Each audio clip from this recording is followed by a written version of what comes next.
Rich came and talked about minutes, so I did that. He's doing such a great job. He's in his Keep pulling him in because he's got talent. and so yeah, he's in his and then I'm totally What they say? they were glad that we helped plan it. What I did is Kathy and I did a presentation for Leslie on dual immersion programs, and it has a lot of really good information.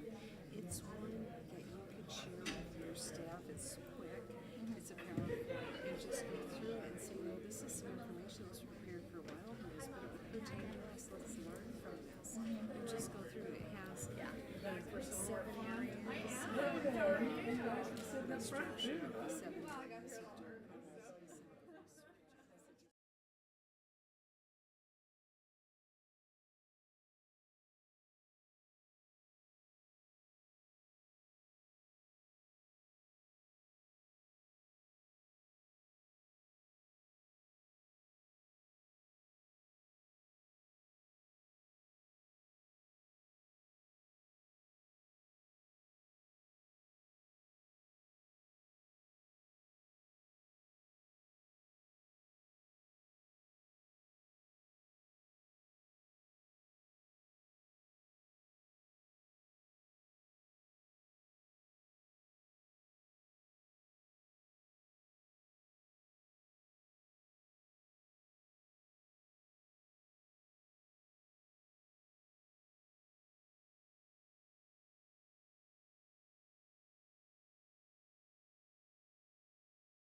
Good evening. Good evening.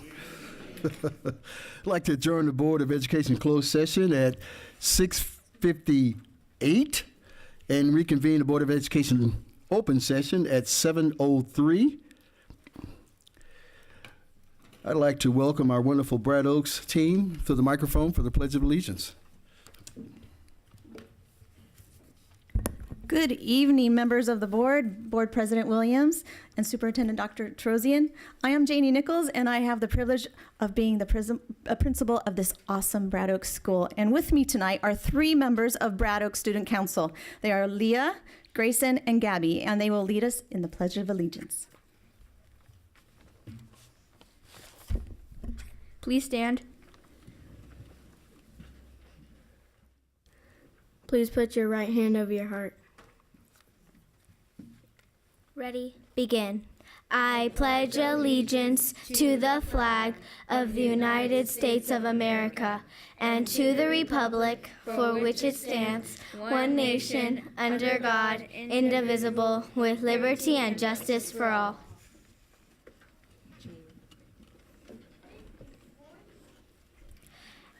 As you know, we are representatives of the Brad Oaks Student Council, and we would like to share with you how we help our school.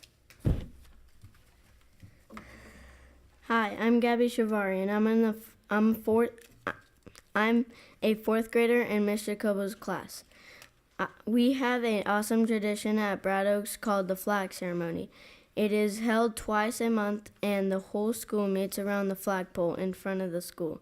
Student Council runs the special ceremony. I especially like it because everyone in the school comes to flag.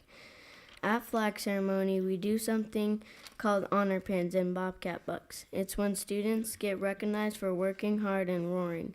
ROAR stands for respect, on task, attitude in check, and responsibility. My name is Leah Esparza, and I'm a 5th grader in Miss Jarrell's class. Tonight, I'm going to be talking about being a leader at Brad Oaks. The reason why I love being a leader is that I can be a good example to others, and especially because of Student Council. Being a leader is a lot of work. It means being kind and helping others. And Student Council, it is twice as fun, and I've made so many more friends at Student Council, and it gives me more things to learn from. I am proud to represent our school. Hello, my name is Grayson Lorenzini, and I'm a 5th grader in Mr. October's class. Student Council is the same as leaders on campus because of the way we help others. For instance, Student Council members announce who's getting an honor pin. We represent our school every day. Also, students in Student Council roar all the time. This year, we would like to help our school by working with younger students and helping the 1st graders read. Thank you for listening, and go Bobcats.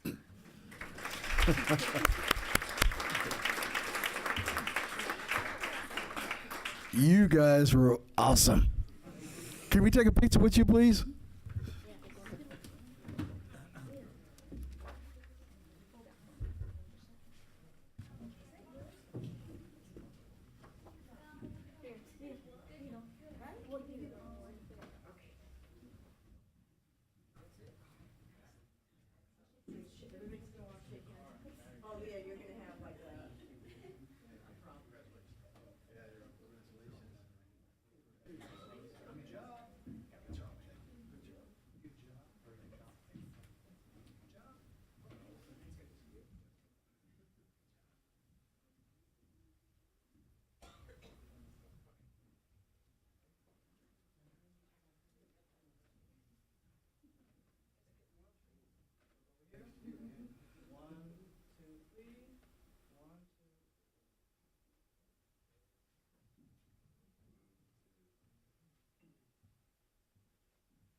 Mrs. Nichols, awesome job. The future, you just saw it, folks. the Gem City of the foothills. Roll call. Obviously, our vice president is not here this evening. And with regards to report on the closed session, matters were discussed with no conclusion. And order of business, the board agenda discussion, presentation items. Anything we need to change, Dr. Terosian? There is not, President Williams. Thank you for that. Entertain a motion to approve the minutes for September 26th. Second. Ms. Huff? Board Member Rich, Yes. Board Member Wong, Yes. Board Member Hammond, Abstain. Board President Williams. Yes. Motion carries 3-0. Thank you. Recognition and communication. Dr. Terosian, would you lead us in that effort? Thank you, President Williams. Members of the board, I'd like to invite Principal Kirk McGinnis up to tell us about two extraordinary scholars from Monrovia High School who have achieved great recognition based upon their academic scholarship and achievements, and I am so proud to be able to recognize them publicly today. Thank you very much. Good evening, everybody. President Williams, board, cabinet, community, and thank you so much for what a wonderful welcome. And leaders are very important, and they do work very hard. And I'm looking very forward to having you, the three of you young leaders, join us at Monrovia High School in a couple of years. Tonight, it's a wonderful opportunity for me to introduce to you one of our two outstanding Wildcats. One was not able to make it with us this evening. But at Monrovia High School, we're home to Scholars and Champions, and we recognize students for their academic achievements as well as their contributions to our community, and to our school community and our community at large. And with us tonight is a stellar example of that type of leader, a Wildcat leader. So I'm going to invite him up to stand next to me as I embarrass him a little bit. Please welcome David Bachman.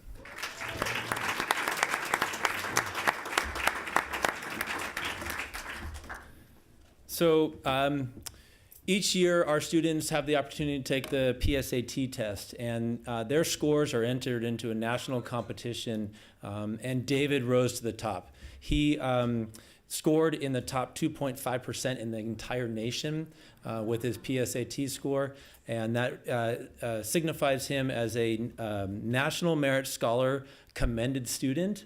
There's a competition among all the students, and there's a scholarship, and David has performed outstandingly on our campus. And it's an honor to see a young man like this perform not only in the classroom, but as well as just in our community. He is one of our band director, or band drum majors. Thank you. I know I was gonna mimic what he does out in front of the group, but I'm not gonna embarrass him or me. No, go for it, Kirk, go. Quitting while I'm ahead. But it's true to David's character and nature. When I tried to get him to come to be interviewed by a newspaper reporter, he said, "Mr. McGinnis, I need to go to class. We're practicing for our drum show." And sure enough, he was gone before I could get a hold of him. And so there I find myself out on the field, standing next to him, trying to get a word in edgewise because he's so committed to our program. I know David will do wonderful things when he's finished with us at Monrovia High School. David, can you take a moment and just share with us a little bit about what some of your plans are for next year? Hi. So I'm interested in engineering. My brother's actually an aerospace engineer at Cal Poly San Luis Obispo right now. And so I'm also interested in that, but I'm not quite sure which type I'm interested in yet. So I'm planning on going mechanical somewhere in the state. I'm not going to go too far from home, but definitely not too close. But I'm really looking forward to it. Just got a couple months left, and then I'll be out. All right. Well, thank you.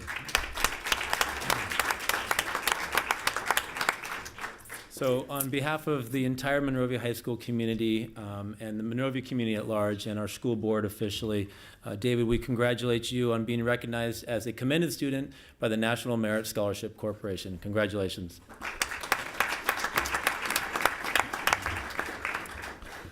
We also have another student, Alexander Frere, who was not able to join us this evening. Oh, no, oh my gosh, you are here. I am so sorry. David, come back. I'm sorry. Come stand next to me. Alexandra, please come join me while I embarrass you. Alexander Frere, come on up. I am so sorry. Oh my gosh, that's so embarrassing. I'm sorry. Whew. I should have quit while I was ahead. You're right. Red Lobster for her. So same PSAT test. Another wonderful Wildcat being recognized this evening. Alexander Frere scored in the top 2.5% in all of the Hispanic and Latino students in the entire nation. And so it is an honor for us at Monrovia High School to have her receive that recognition. And Alexandra is just an outstanding student. She's been a contributor in all of our schools. She's a former Santa Fe student, right? And Plymouth Dragon. So the two principals are sitting back in the back row celebrating you as well. So Alexandra is also a leader on our campus in so many fashions and ways. And do you have plans for next year already? She's still thinking about it. So with this recognition by the National Merit Scholarship Corporation, it helps set these two young individuals apart from every other graduate in our community, but then also, and this is not only just a wonderful recognition for us to celebrate, but then also for them. And colleges are going to be lining up to get these two kids on their campuses. So Alexander Frere, it is my honor on behalf of Monrovia High School and our community and our board to recognize you as well as the National Hispanic Scholar by the National Merit Scholarship Corporation. Congratulations.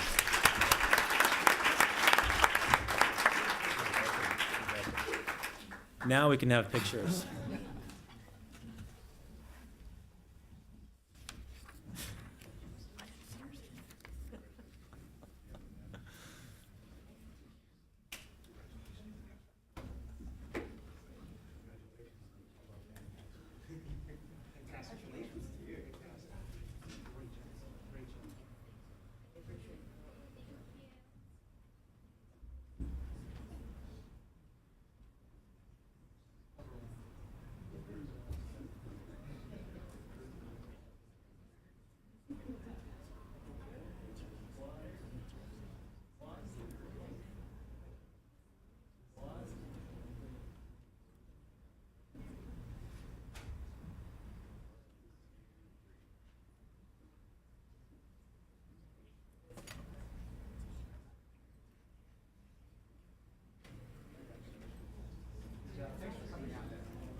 Congratulations, Alexandra. And David. David's my man. Dr. Jackson, will you lead us, please?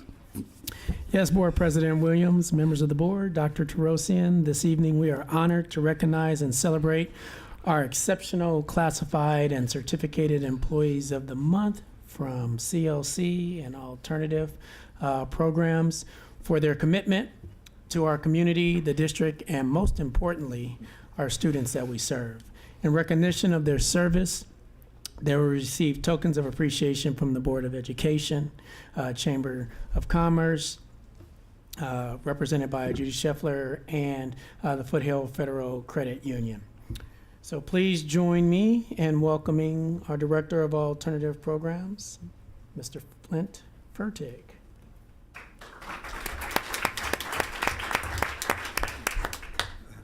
It's a great opportunity to be here. I'd like to start off, if I could, with asking Ms. Samar Abisab to join me here on the stand.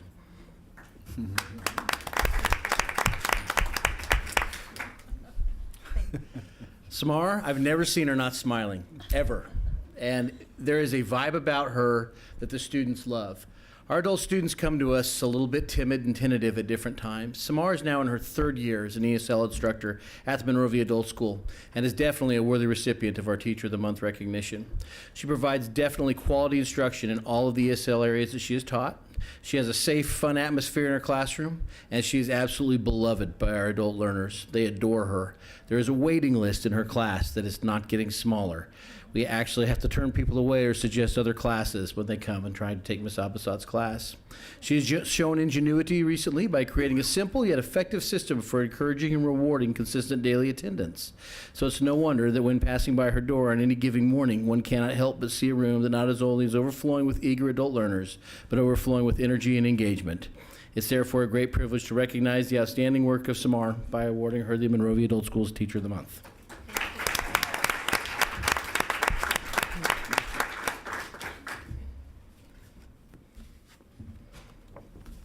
There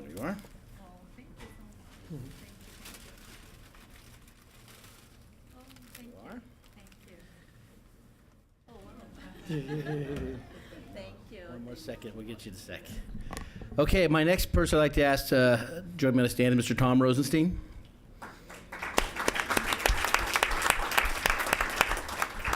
Nobody in this entire city of Monrovia wants to be recognized less than Tom Rosenstein. But I'll tell you something. I've been in education now 24 years. In that 24 years, I've had a lot of people come and a lot of people go. I've never been more disappointed, ever, in 24 years. Hundreds of people in and out the door when somebody told me that this would be their last year than I was when Tom Rosenstein came to me and told me that. And I can say that from a lot of reasons. When I first came to Mountain Park in Canyon Oaks, Tom greeted me at the door. He was very excited. He just bought 30 economics textbooks on eBay. And he'd paid $30 for them, and he was super excited by this. And I kind of went and said, "Are those board approved? Is this what we're supposed to have here?" And Tom said, "Well, you get me something else, and then you can talk back to me about it. But right now, this is what I got." That was my first introduction to Tom. Oh, nice to meet you, Tom. That kind of passion and that kind of work ethic has never left. I've been in Tom's room hundreds of times, and I can say absolutely never once have I been in there when he wasn't 100% engaged in student learning. He never takes a second off when it's the student's time. That is huge, and that's why he has the success that he has. Tom has seen our school become WASC accredited, then 2 consecutive 6-year clears. He's watched us become a model continuation school twice over. He's seen reward after reward. He's watched a school that had never sent anybody to a 4-year university at a time send almost 33% of its students to that opportunity. Tom is a huge part of our campus, of the revolution that took place there that really brought so much to the student body and to this community. It's not going to be the same without you, Tom, but we're honored to honor you today as Canyon Oaks Teacher of the Month.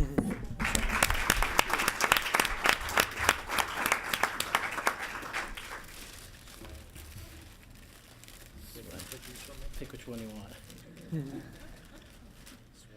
Our last employee of the month is Mr. Claude Mallory. And those of you who know Claude, maybe a little closer to others, Claude's not here tonight. He will never be here on an evening because Claude has a wife who he takes care of. And there's not a gentleman with a bigger heart for the kids that he serves, for his wife, his family, and for others. He is simply one of the best human beings I've ever known. And though he can't be here with us tonight, if you get a chance to come by Canyon during the hours that he is there, you won't see a cleaner campus. You won't see a guy who's not friendly. Can't say that, can we? He's friendly in his own way. But you won't see a guy who cares more and will give more to the cause of student education. So our third classified employee of the month is Mr. Claude Mallory.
I'd like to welcome Tom McFadden, our Director of Extended School Programs from Kenyon Early Learning Center.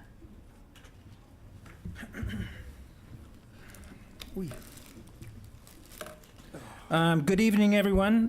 Thank you, Board President Williams, members of the board, Dr. Terosian, Cabinet, for giving me the opportunity to recognize some of the extraordinary employees of Canyon Early Learning Center. We have two to recognize. The first is our Classified Employee of the Month, Amy Martinez. Amy got so excited about this opportunity to come here tonight that she got strep throat yesterday. So she will not be with us tonight. So Amy, get better soon, because we all depend on you, especially myself. So get the rest that you need. So we'll talk good about her in person at a later time when she comes back. At this time, I'd like to bring down Angel Arias, our Certificated Employee of the Month.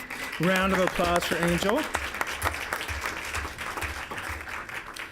I'm going to say a couple of words about Angel, but let me have you hold this. Angel has been in the world of working with families and kids and students and communities for the past 18 years. She came to Monrovia in 2014 and has done an extraordinary job as an SDC teacher in our Canyon Early Learning Program, giving our 3 and 4-year-olds the best start possible to their education. One of the things that I've appreciated about Angel in the short time that we've gotten to know each other is that when you walk into her classroom, you know that she loves teaching and she loves the students. And that's really first and foremost. You have to have a passion for doing what's right by students, and especially in a setting where there's needs that are unique to each person. So I appreciate that. I know the families appreciate that you serve. She's been described as being kind and empathetic. She's a leader. She's on all our leadership committees, whether she wanted to be or not. We put her on there, voluntold on some of them, but she's going to do amazing. And again, we're just very grateful for the work that you put in as a teacher over at CELC. So big round of applause for Angel Arias. And I know you have some family in the audience. She has her son over there with that Seattle Seahawks shirt on, who's proud of mom, and mom and dad, who are for sure are proud of their daughter, as we are too. So again, we're going to take some pictures. Big round of applause again for Angel as we go along.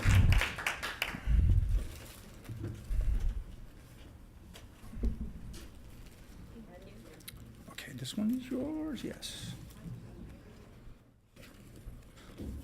Yours. Yeah, well, I'll take it back. Oh, this is yours too. But wait, there's more. There's always more. Is there more? No. Okay.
That's pretty awesome, huh? Next, we'll be having our board reports. I do have some intelligence to share on behalf of 2 elected officials, and it reads, United States House of Representatives, the certificate of congressional recognition presented to the Monrovia High School.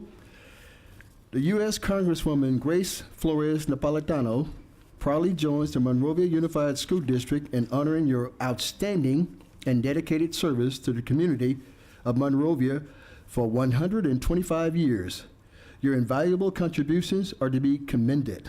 Signed, Congresswoman Grace Flores Napolitano. In addition to that, we have an acknowledgement from the California Legislative Assembly, a certificate of recognition to the Monrovia High School celebrating 125th annual founding celebration in appreciation of your long-time commitment to provide quality education and tools for professional growth to the students of our community. Congratulations and best wishes for your continued success. Signed, Assemblywoman from the 48th District, Blanca Rubio. In addition to the celebration, Supervisor Catherine Barger has invited the Monrovia Unified School District down to the supervisors meeting scheduled for November 13th at 1 p.m. Our wonderful principal and the likes of Mr. Kirk McGinnis and I and superintendent, we're going to be joining that and several others. So that is just awesome news. It looks like the entire community is celebrating with us, Mr. McGinnis. Student reports. Please share with us.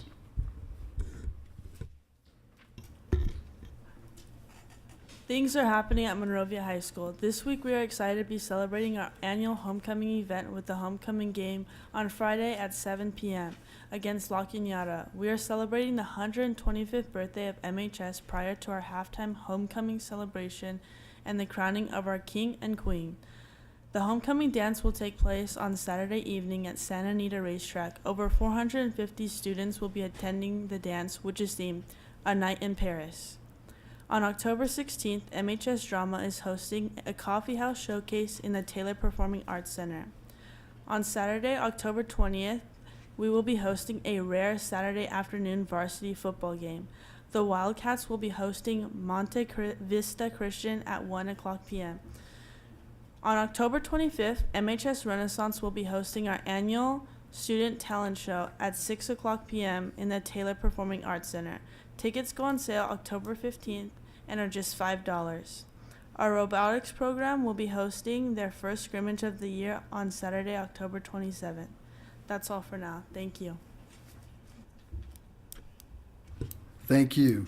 Dr. Terosian, please. Thank you, President Williams, members of the board. I'd like to tell you all about National Walk to School Day that we had today, but it would be much easier and more entertaining if you were able to see the video on Channel 4.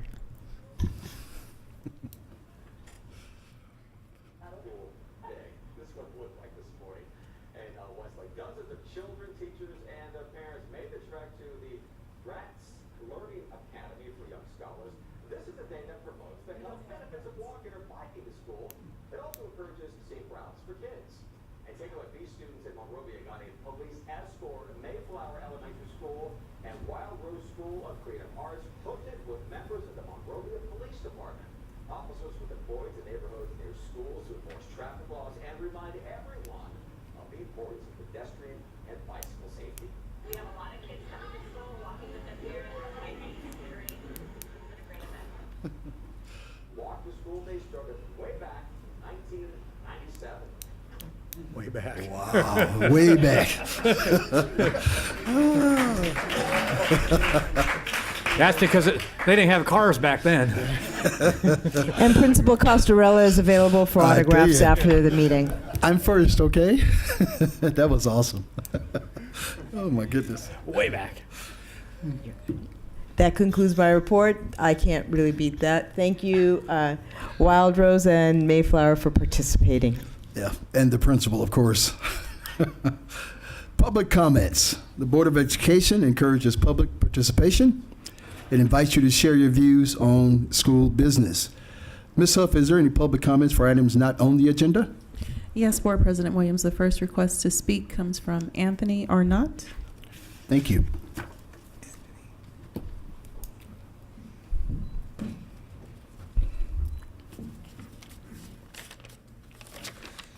Hi, I'm Anthony Arnott at Clifton Middle School. I've been punched in the face 2 times in the last 2.5 weeks. And Mr. Glass said that my privileges, if I got in another fight, my privileges would be taken away.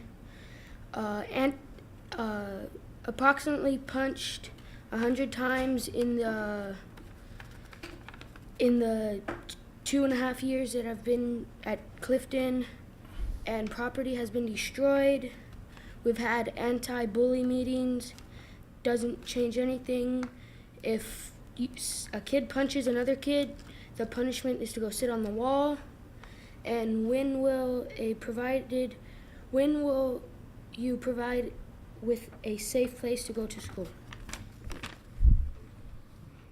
Thank you. Ms. Huff, do we have any additional comments for items not on the agenda? Yes, Board President Williams. The next request to speak comes from Chris Blanton. Thank you. Well, I've been there before, same subject. This backpack was destroyed last year. It's second of 2. This backpack was damaged this year. I've spent over $200 in damaged backpacks replacing them. In addition to him being punched in the face twice in the last 2.5 weeks. At what point? This is what, the 3rd, 4th time I've been here for the same thing? What's changing? You're holding meetings for anti-bullying, but you're not reacting when it happens. Making somebody sit on a wall because they punched somebody in the face isn't the answer. And when you heard the numbers that he just gave out, it's shocking. So that concludes. And also the band, supposedly you're holding back money. It's been promised to the band program at Clifton, and it hasn't been released. Been asked by the band teacher to ask why not. Keeps being promised, but it's not given. So that concludes my comments for this evening. Hopefully I won't be back. Something will be done where I don't have to keep coming there. Because I know you don't want to hear it, because nothing's changing. Thank you. Thank you, sir. Ms. Huff, do we have any additional comments for items not on the agenda? There are none. Thank you. Do we have any public comments for items on the agenda? Before we move, Mr. Williams. Excuse me, Mr. Hammond. We have staff, please look at these allegations and get a report back to us. Thank you. Thank you, Mr. Hammond. No public comments for items on the open session agenda, Ms. Huff? There are none. Thank you for the information. Informational reports and presentations directed by Dr. Terosian. Thank you, President Williams. Members of the board, about a month ago, we had a request at the podium during public comment for an explanation about how we do our staffing, how we identify our enrollment projections, and how the organization works kind of behind the scenes as we prepare for a new school year.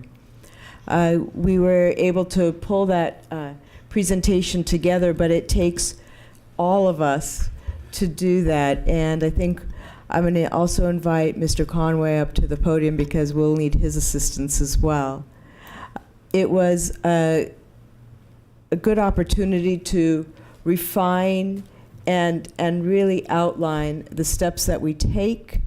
And it was an opportunity that I think all of us enjoyed pulling together because it took every department.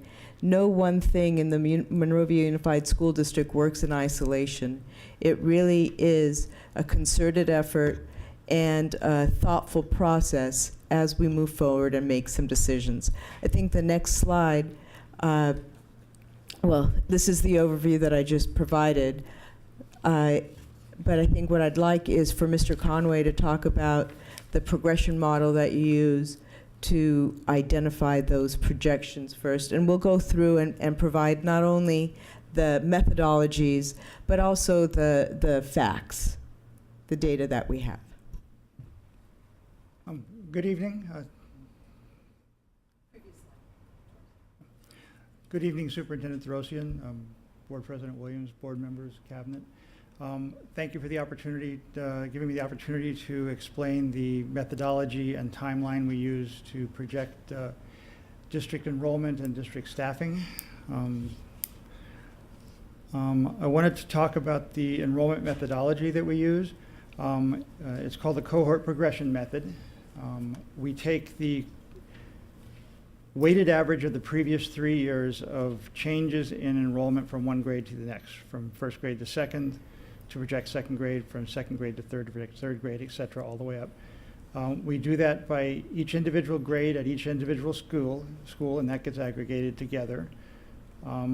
We project kindergarten and transitional kindergarten at the same level as the current year, or the previous year rather, or slightly below, to be a little more conservative. And we project special ed, Canyon Oaks, and Mountain Park to be the same level next year as the current year. We'll make adjustments to the projections during the year as new information becomes available, if we see any unusual situations, anything that's changing in the district that needs to be accounted for. Next slide. You can see this is our enrollment history over the years, starting with 96, 97. The district's enrollment peaked in the 99-2000 school year at 6,752. With a few exceptions, we've basically been declining ever since. We are, in the current year, we're down to 5,443. So we've lost over 1,300 students in the last, 15 years? 18 years. That's been a reality for the district since the 1999-2000 school year. Okay, getting into the actual projections on the next slide. This is the data that was used to project this year's enrollment. If you see, it starts with 14-15 enrollment. This is just the elementary portion. We do the same thing for middle and high school as well. And this is done by school site, not just at district-wide level for each grade. Starts with 14-15 and goes through 17-18 to project 18-19. One thing, if you want to look at it this way, if you try to project first grade, what I looked at is, or what the formula I use looks at is, in 14-15 to 15-16, we lost 10 students from kindergarten to first grade.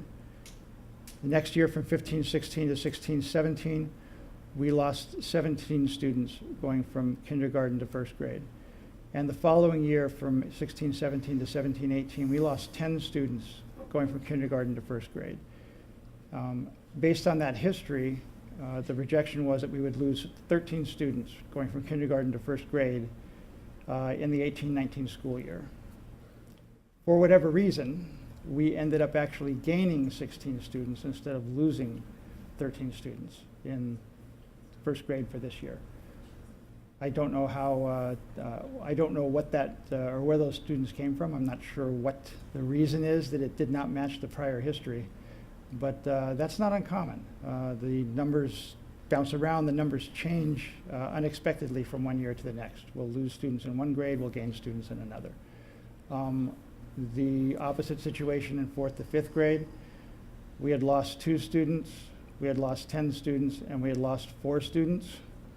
So I projected that we would lose about 6 students on the formula average there.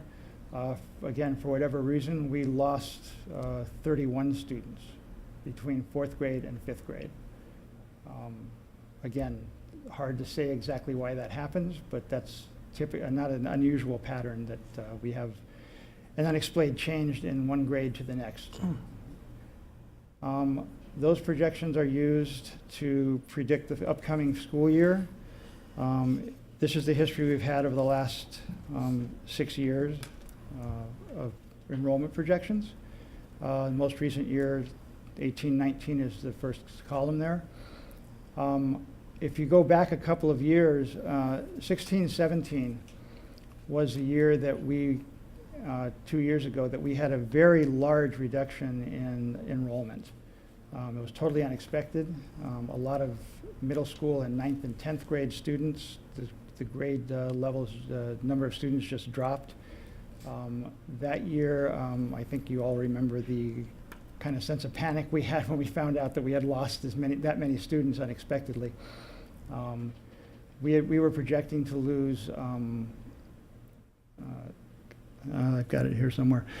Oh, can you guys hear me? We were projecting to lose about 100 students, and we lost well over 200 students that year.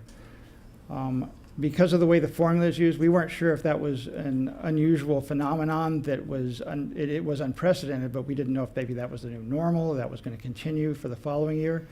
So we were more conservative in the following year. The formula triple weighted that most recent year, which produced a very conservative estimate for the following year. The following year got back to normal, and we ended up with 100 more than we projected because our projection was conservative. This year, if you look, the projection by the time we got to Seabeds Day last week was only 6 under the projection. This year was the closest I've ever come to getting the enrollment number right. It's typically going to be 30 to 50 or so off from the projection just as a routine matter. So for whatever reason, this year came out very, very close to the projection. If you look at the next slide, we had a very unusual situation this year. It ended up only 6 under projection, but one of the analyses that we do every year is beginning on the first day of school, we take the actual students that have shown up and try to use that to project where we're going to be once we do our official count in October. We take the history of the prior years from first day to our Seabeds Day and try to estimate, okay, first day is always short. How short are we? Are we going to be up around the projection, do we think? Are we going to be over the projection that we had? Are we going to be under the projection? So we take that first day and we attempt to do our best estimate of what the enrollment is going to be for the official enrollment for the year. This year on our first day, we had really low enrollment. If you look on day 1 this year, our first day enrollment was 5,205. Using prior year history, we expected, or I expected, that our Seabeds enrollment would be in the neighborhood of 5,305. I projected we would gain about 100 students over the course of the first 3 weeks of school, 4 weeks of school. And based on that, at that point, I thought we were going to be well over 100 below our projection, something like 150. That first day was very disturbing to see those numbers come out. We checked everything. We checked with all the sites. We made sure that everybody had reported things correctly, and as far as we know, everything at that day was reported correctly. So that was the immediate time that we started looking to see what do we need to do? What kind of cuts can we make? Where can we move teachers? What do we need to move teachers in order to accommodate that? That was going to be in the neighborhood of $1.5 million a year in lost revenue if that had turned out to be the actual effect of this year of being down well over 150 from our projection. But again, this was a very unusual year. The other thing you can look at on here, still the same slide. The other thing you can look at on here is 2 years ago in 16-17, from the first day of school until the official measuring day on Seabeds, we gained 1.59%. We gained less than 100 students from the first day to the Seabeds Day, the day that we actually count official enrollment. Last year, we gained 1.96% from the first day through the Seabeds measuring day, the census day, and gained just over 100 students during that period. This year, from the first day of school, where we were really down below our projections, to our Seabeds Day, we've gained 4.57% of students from the first day through the measuring day. We gained over 200 students, 238 students from that first day to the official count day. And that's how we ended up only 6 below projection after we thought we were going to be about 150 below projection. So again, just a strange, unusual year this year. I went back and looked, and that kind of increase from the first day to the CBEDS day has never happened before. I think Darvin can help with the next set of slides.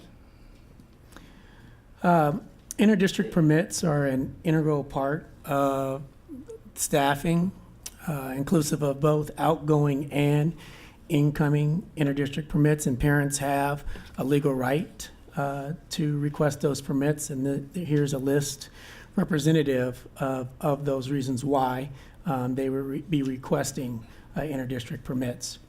I think several years ago, this board charged this cabinet to know why our parents were requesting interdistrict permits. I think the ones I want to highlight here,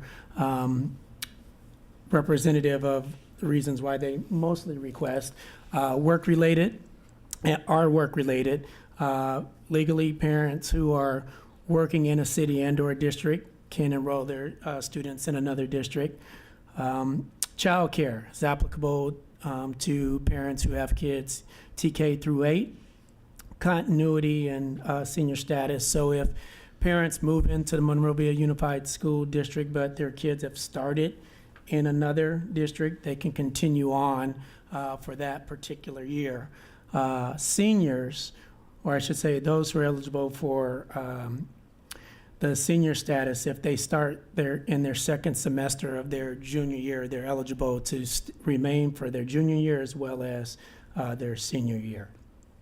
In addition, special programs, those programs that we may not offer here within the district, we are required to release parents so that, or release students so that their students can benefit from those opportunities in other districts. And we've also tracked the California School of the Arts releases most recently of the program in Doherty. I'd like to highlight, though, over the last 4 years, between 15 and 16 to 2018, 2019, there's a sharp decline in the number of students that we've ultimately released. I think that's a total of about 190 less students that are leaving the Monrovia Unified School District. Next slide. Before you move on, of those people that we released, how many of them do we actually have the ability or authority to deny a release to? The ones that we have released on legal grounds. We cannot. So all of the people that we have released, we were required to release. This wasn't a district choice. Is that correct? Correct. Thank you. One more. When I ran the first time, it was on to decrease the number of interdistrict transfers that we were currently offering. At the time, there was this suspicion that you could get a better education someplace else, and there were actually people who were leaving our district because of test scores. I want to note on that board that we have not had a student leave our campuses because of our testing in almost 4 years. Mm-hmm. And there's numbers that we're going to be hearing tonight that are proving that the education that is going on in Monrovia, it's in Monrovia Unified School District, is second to none. And we're not having that anymore. Yet, I want to make clear, the board made a decision 4 years ago to really look hard at how we were allowing people to leave the district. We go to great measures to make sure that the students who are inside of our boundaries come to our schools because we offer the programming that is desirable for the people to be here. We have teachers that are second to none. We have programs that are second to none. We have facilities that are second to none. And therefore, we have been working diligently to making sure that those are being offered to the families that are here. The number of people that have decreased in intra-district transfers at $6,000 a head, because this is what it is about. This is where the money and the rubber meets the road. It's attendance. And we are, what is it? What's the number of students now, the differential between where it was 5 years ago and where it is today? It's 190. 109. That is 190. 190 Yes. times $6,000. That is a lot of people that we have retained. Thank you. In addition to Mr. Hammond's comment, if my add, David, the perception that we're losing students because they don't like our school district is false. And that's the reason why we had the audacity with our leadership in the dikes of Dr. Catherine Terosian to put the, as Mr. Hammond said, the rubber on the road. These are facts. We're not losing kiddos because we have a terrible school district. You know, but that is a perception of many. So I appreciate us dissecting this as we continue to be transparent to the community in which we reside in. We live here, folks, so there's no secrets. We're just representing you because we had the audacity to run and want to be a part of leadership in this community. So I am just elated to see such. When those in the public are saying, oh, Monrovia is doing so horrible, our school district is doing so horrible, I beg to differ. The next slide reflects the number of incoming permits and those parents from outside the district seeking educational opportunities within the Monrovia Unified School District. Now, the reasons for seeking entrance into MUSD mirror those for outgoing, work-related, childcare, senior status continuity, special programs, special circumstances. Again, over the last 4 years, which is starkly different, the decline from 15-16 to 2018-2019 is a small difference of about 53 students less seeking admission into the Monrovia Unified School District. I think one of the other things that stood out for me, the net loss of students in 15-16 was about 240 students. The net loss in 18-19 is 103. So that's more than half of what we've been able to cut. And I think I could say this, I believe it's because of our robust programs that we're offering here in the district and exceptional staff that we've been able to attract and retain within this district. Inter-district permits are also available, and as a right to parents, parents can request intra-district permits for any number of reasons. For some reason, the slide doesn't line up. There's some numbers that I want to draw your attention to, and they're on the far right. And I wanted to use one of the top schools. The intra-district permits, ultimately, it just shows the number of parents that got cut off. Let's see if we can get it up.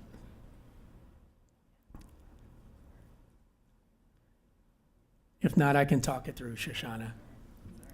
That's okay. So what you have here, you have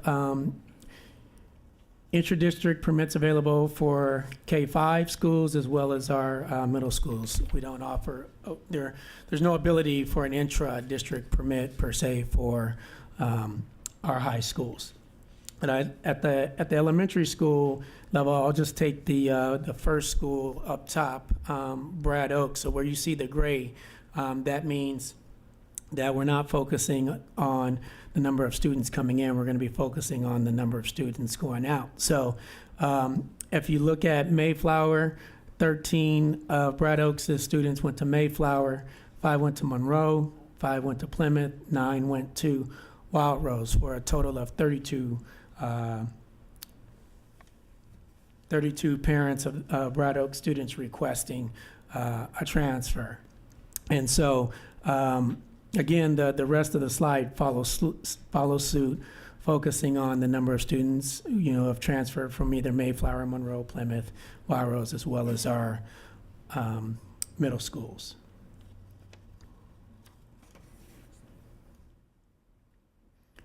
Excuse me, Dr. Jackson, Yes. before you move forward, it would behoove me not to say something about your projections, Mr. David Conway.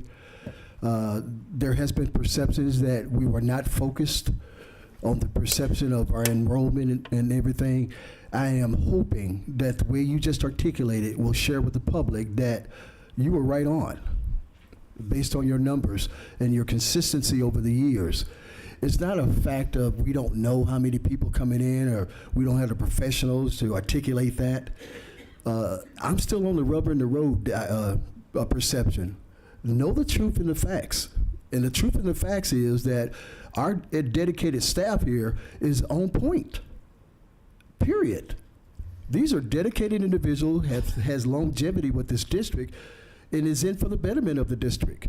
And so, forgive me, but I'm really bothered about the perception of, we don't know what we're doing, and, by osmosis, 200 people, how do we not know that? There's a fine line between fact, fiction, and reality. And so, forgive my emotions and my passion, but as a board member who happens to be a parent, has a kid still in adult school, it bothers you, to the extreme that a perception would be that our professionals that we have residing in this district would have the audacity just to give false or have no idea what they're doing. So I'll apologize, I'm sure, at Vons and Walmart to some of my friends, but I want to make this statement clear. Mr. David Conway, congratulations on the great job you're doing, sir. Thank you. Thank you. Forgive me, Dr. Jackson. Thank you.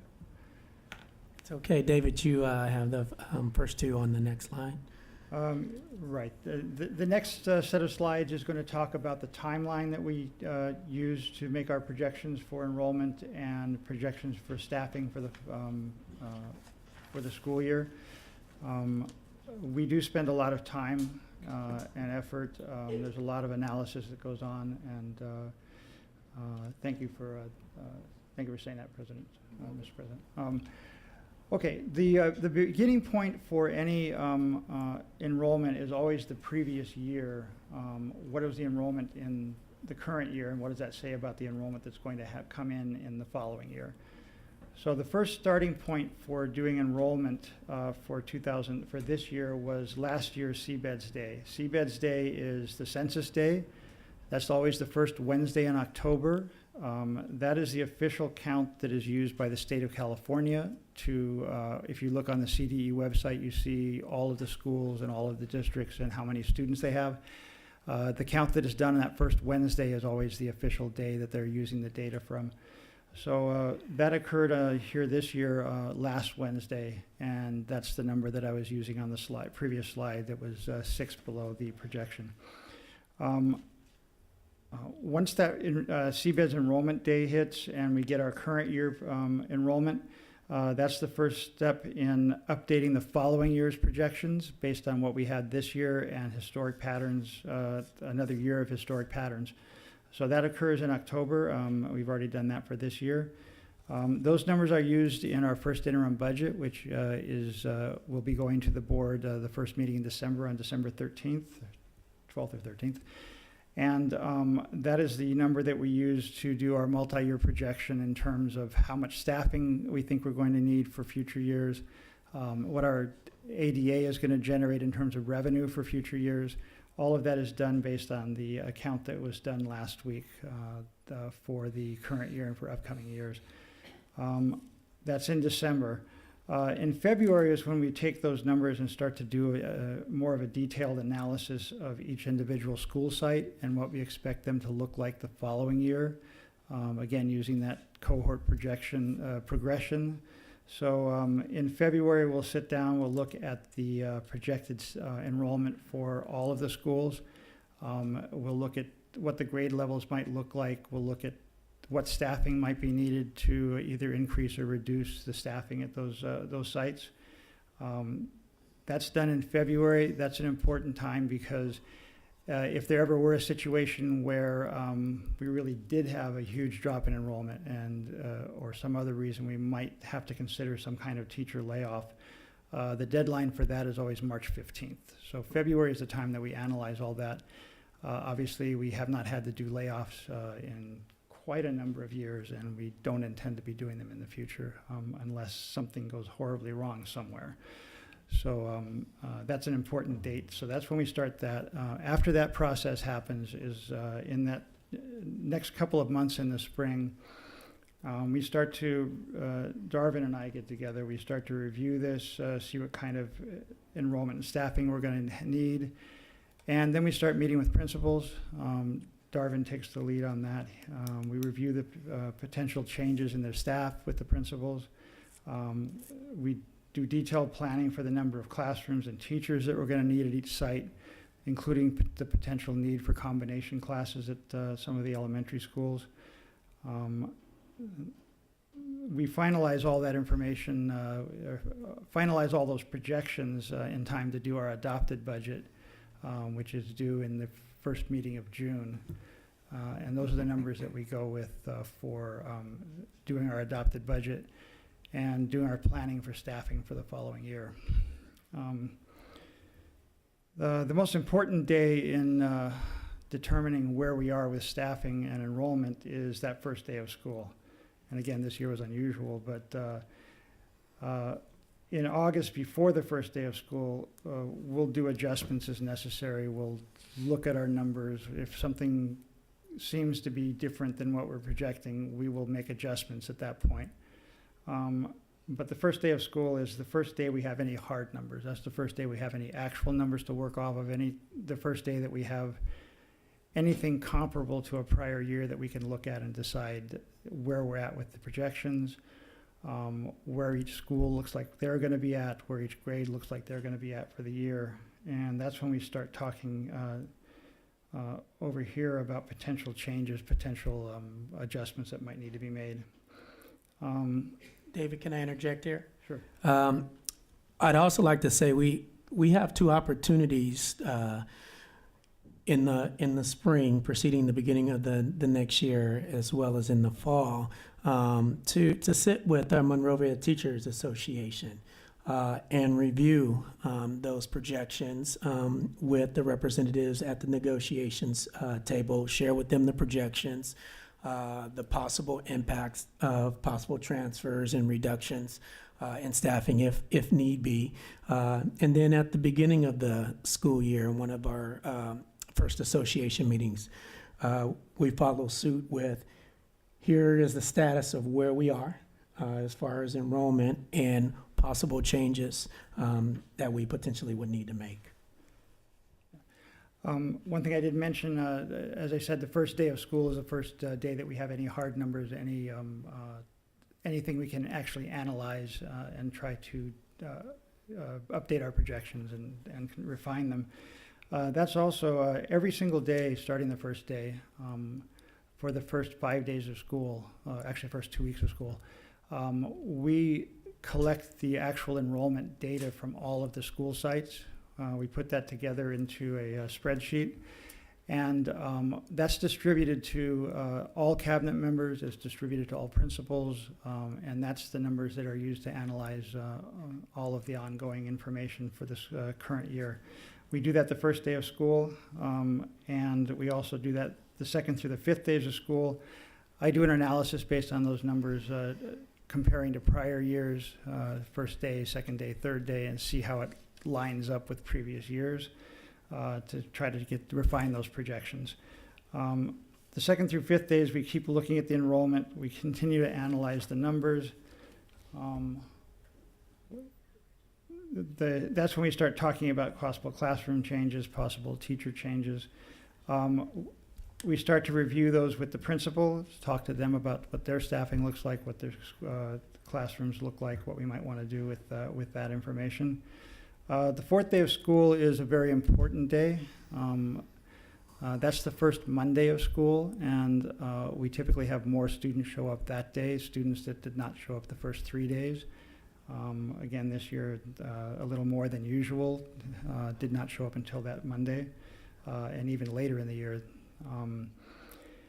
And that's when we start to sit down and actually make the classroom changes that that are necessary. Once that fourth and fifth day come in, and we have a little firmer numbers and a little closer to what might be some final numbers for the year. The schools continue to report those numbers to us daily for several weeks. And then comes the census day, the first Wednesday in October, which was last week this year.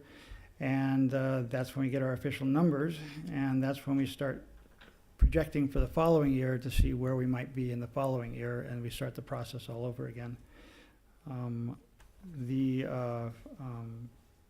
analysis of that is done consistently and constantly all year long, but in particular that first part of school and the census day enrollment.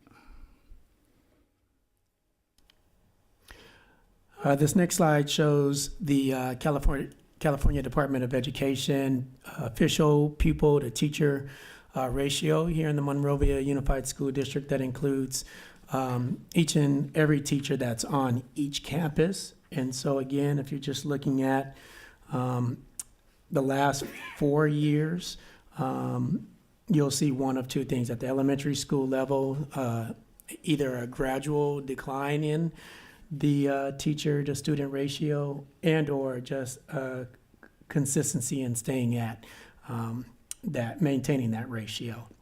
There might have been a slight increase in Monroe, and I just wanted to highlight that one. At your secondary level, the same holds true.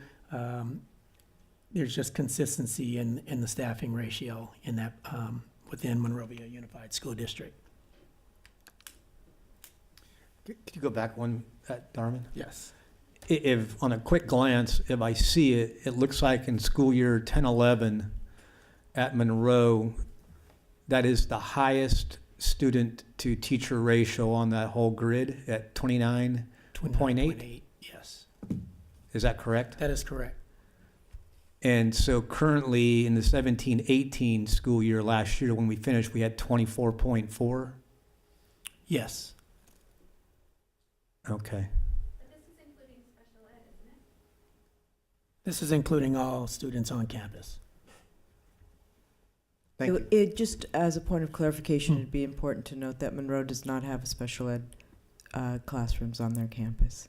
They've been moved. So, and the reason we spend time taking a look at our student-teacher ratios and really our staffing and enrollment is because our funding really comes from enrollment and attendance.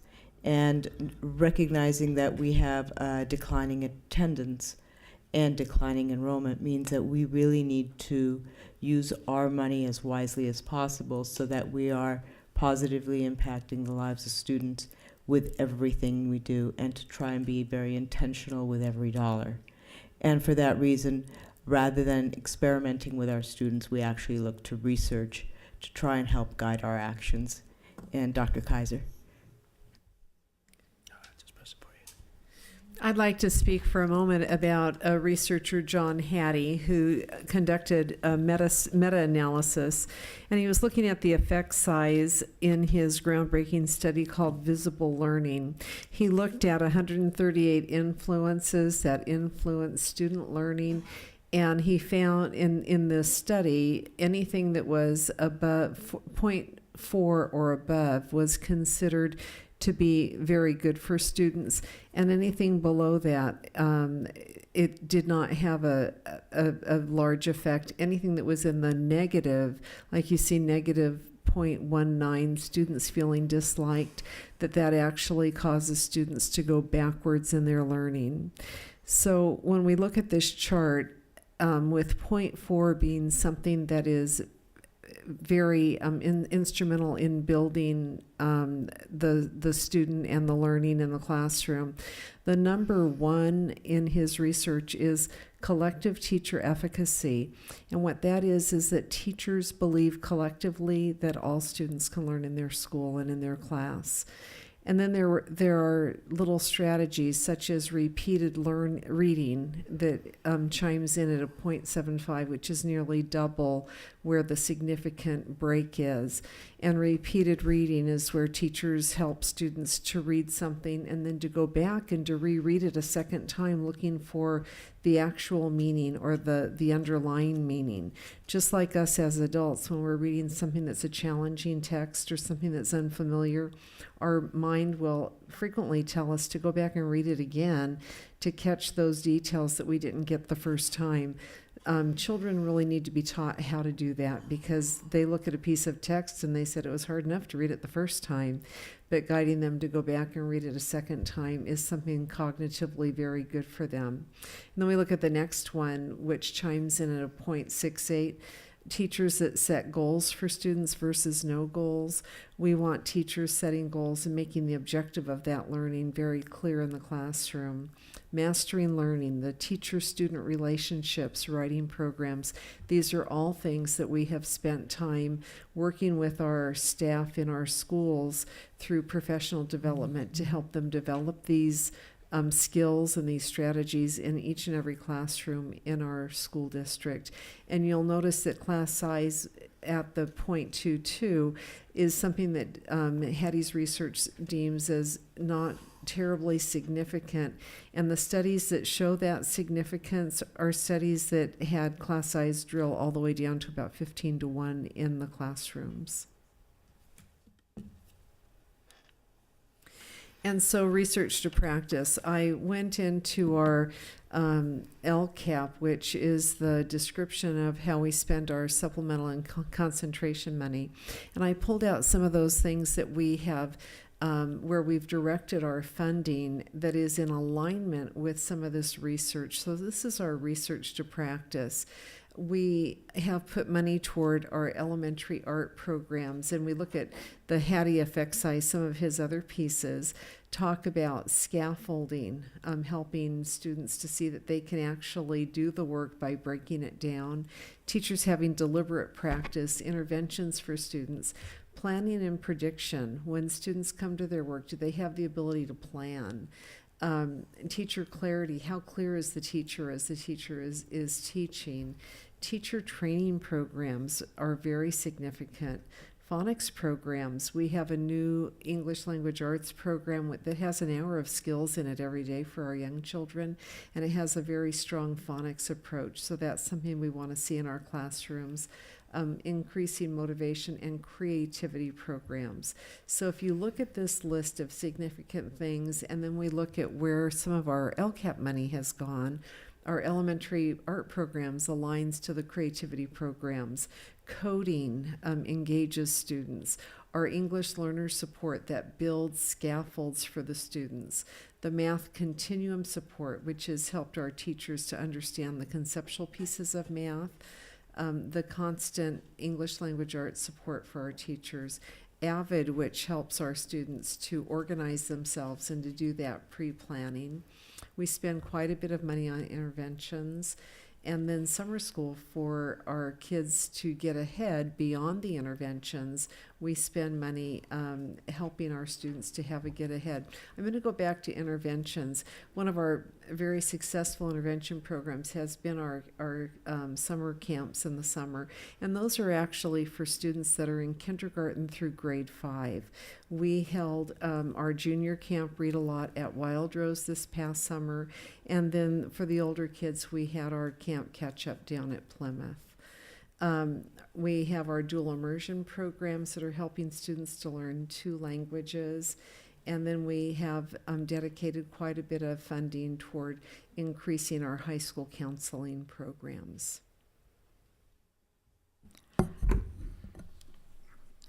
This is a pie chart delivered to how the district spend our operating budget.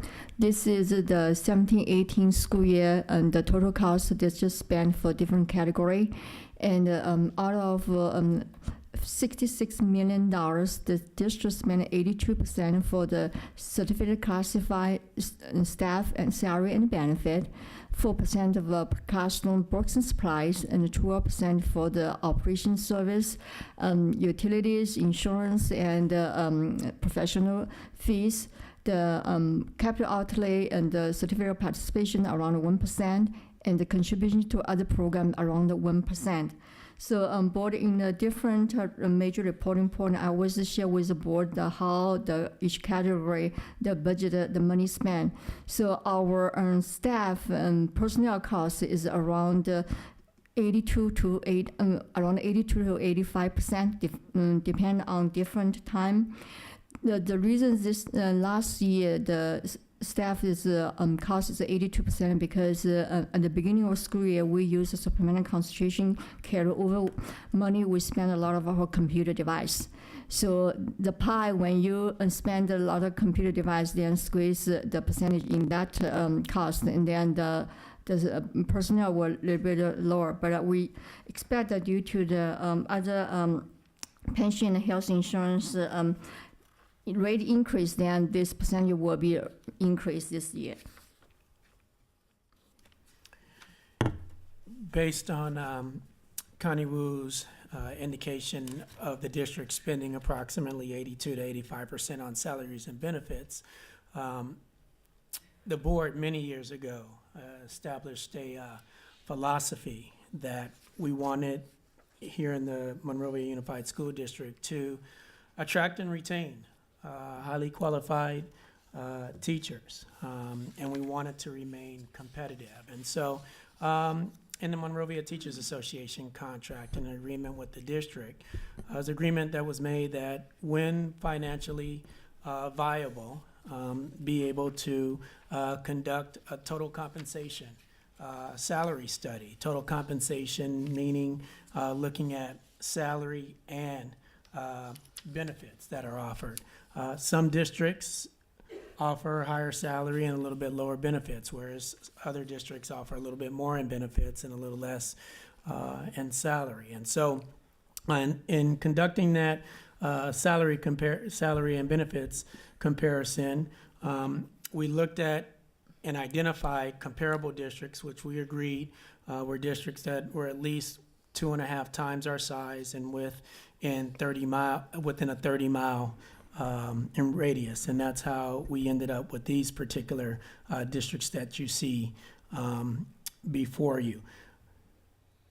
The number on the bottom was where Monrovia was, not to say that they were at the bottom, but that's where the salaries were for teachers. And we looked at 3 areas: our entry-level teachers, our teachers midstream in their teaching career, and then our teachers who've been teaching here in the district for 14 or more years. And so, as you can see going across, in general, our teachers are paid as well as 75% of as well as 75% of districts in the surrounding area. We followed suit last year. Again, these numbers are based on 15-16, with the comparison being done in 16-17. Following the same districts used in the comparison, within 2.5 times our size and within a 30-mile radius. The initial findings, we shared this again with both associations, Monrovia Teachers Association and CSEA. Our assistant superintendent's total compensation was near the bottom. And so in agreement with the associations and the recommendation to the board,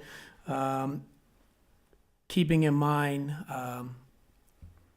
having the district remain solvent, we were able to at least move the assistant superintendent's total compensation package to just better than 50% of the districts in our comparison study. Do you want to say something, guys? Okay. Yeah. Board, earlier we're talking about declining enrollment. In this slides, I want to start with the declining enrollment. So over the past 18 years, only 3 out of 18 years, the enrollment is higher than previous year, but the rest of the 15 years is all decline. So this year, board, I want to share with you that from the day 1 to day 5, and from CBETS, our increase of 4.57% is not just our admin waiting in our office, our principal waiting on the gate, waiting for the students, way proactive. We communicate from day 1. We tell all the admin district, including the district office admin, school site principal, it is urgency. When our entire school district, the enrollment compared with projection decrease over 200, we have sense of urgency. We know what that means. We mean that decline of the enrollment, decline of funding. At the meantime, our principal, our admin, we know that our cost of operations increase. So I want to take this opportunity to thank all the principals. They found an opportunity to find a way to increase enrollment. Right now, our elementary school premise is on target with projection. Santa Fe is on target with projection. Our principal go out of the classroom, go out of campus, find the case, make a phone call, and our principal reach the homeschool family, tell them, say, hey, our school have a great program, come to here. We are very flexible. We can enroll to the art, perform the art program, sports, and what you need. We can provide those service. So the first day to day 5, we increased 172 students within 5 days. I don't know how many school districts can make that happen. But yes, we make that happen in Monrovia Unified School District. So yes, decline enrollment is bad news, but I have confidence in our admin because we make that happen during a short period of times. So the other things is I mentioned that pension plan, including the certificate classified and this is detailed information, the history. Starting 13-14, the state has the pension plan retirement reform, which means that for the stores which cover the certificate employees' retirement, starting 1990, the employee contribution is always 8.25%. Because of this reform, starting 14-15, the rate is gradually increased.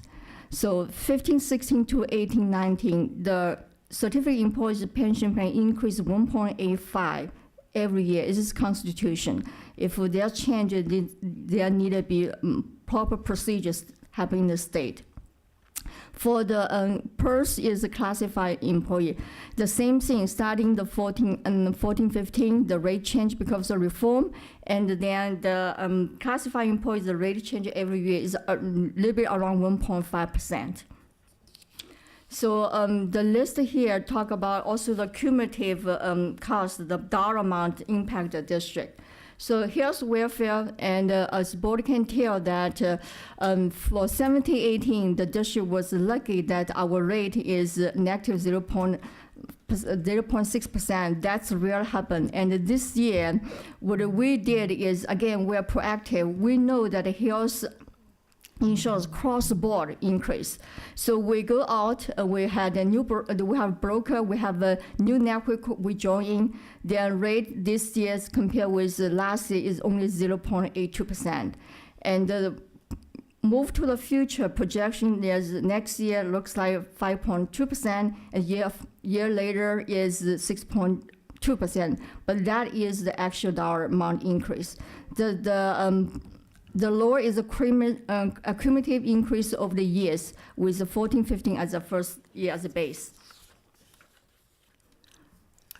This slide specifically represents the population of our special needs students over the last couple of years, starting in 13-14 until most recently in 18-19. We've gone from a population of about 685. That number currently stands at 805. We will service them. They require significant resources and support.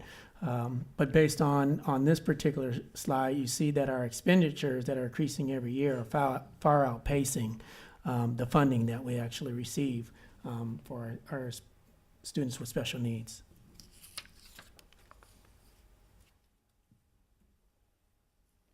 we mentioned this earlier, and then this is another number recapture that the number of students changes over the years and the dollar amount impact to the district.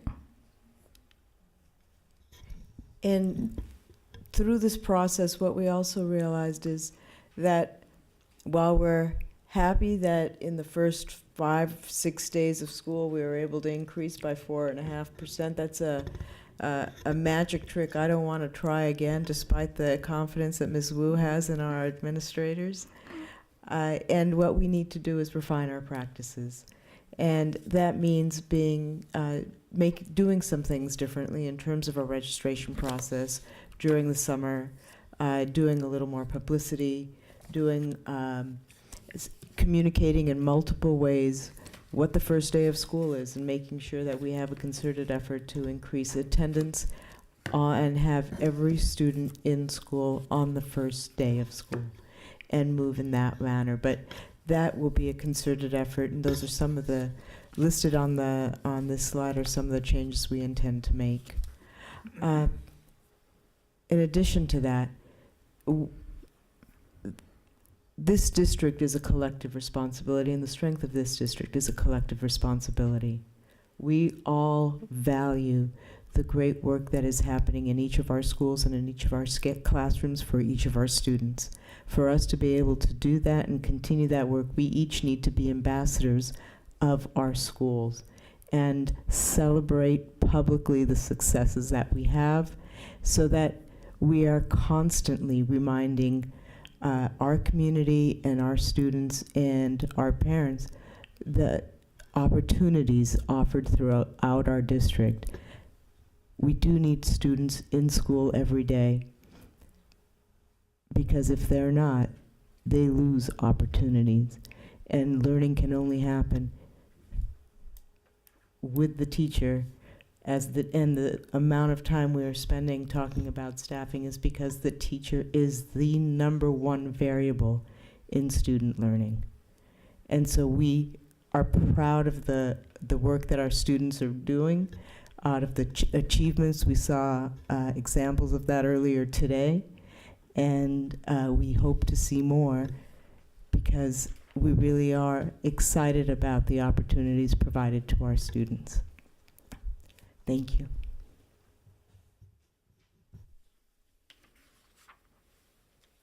I have one question, please. Yes. First of all, thank you so much for the in-depth on this. It is certainly eye-opening. There was a comment from the public, and it was touched on, but I think I'd like to get a little bit more clarity on it. And it had to do at the timing of moving a teacher from one classroom to a next. To use it in a military term, you were moving your resources around to put them where they needed to be, on the right bus, in the right seat at the right time.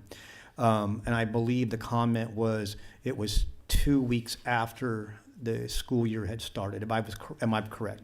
But it was touched on, but what I would like is a little bit more explanation on how we deploy our personnel. I mean, it's not just one department. It takes many people to make sure that the school has the right number of teachers at that. And can we just talk about that for a little bit? Because I don't think we went into enough detail. I think Darvin would probably be best suited to answer the questions, because he met with, there were 4 sites, I believe, that would have been directly impacted by that first day and first 3-day enrollment. And we were monitoring very carefully the progress with, some hope, a little more hope every day. But while we live with hope, hope is not a strategy, and our responsibility is to make sure that this district is fiscally solvent. And so I'm going to turn it over to Darvin about some of the conversations that we had with principals in order to make sure that we were as efficient as possible to avoid disaster. And David mentioned early on that first day this year being down 240 students was alarming. And again, in the relationship that we have with our teachers association, with our classified staff, we've agreed that in the spirit of transparency, we want to be proactive and provide early communication as early as possible. We don't want to sit on information and be in a situation where we knew something, we knew the information, and then waited to the last minute to share it. So in this case, we were proactive that second day, which would have been that Thursday. Dr. Kaiser and I actually went around and talked to the administrators from the 4 sites that potentially would have been impacted. Share with them we discussed actually possible options, and in turn, they would have a conversation with staff members, plural, that could be impacted, and or a staff member that could be impacted. But we all agreed, even in talking at the negotiations table, and David's referenced it here today, that we would wait until the 4th day. The 4th day is that critical day, that Monday, where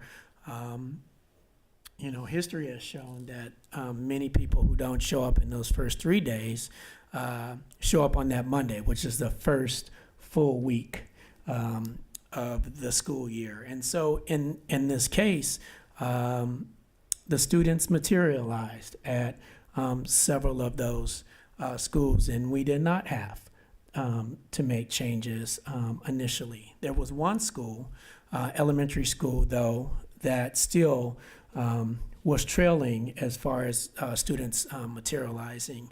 And I think I could speak clearly and candidly because the teachers at Plymouth will tell you as well that historically they tend, the attendance on the first couple of days or first week or so tends to trail a little bit slower behind the rest of the district. And I actually confirmed with David yesterday that indeed was the case. And so we went past that first week. We did have conversations even with the administrators at Plymouth, as well as the teacher representatives down there, with the possibilities of possibly having to collapse a class and then reallocate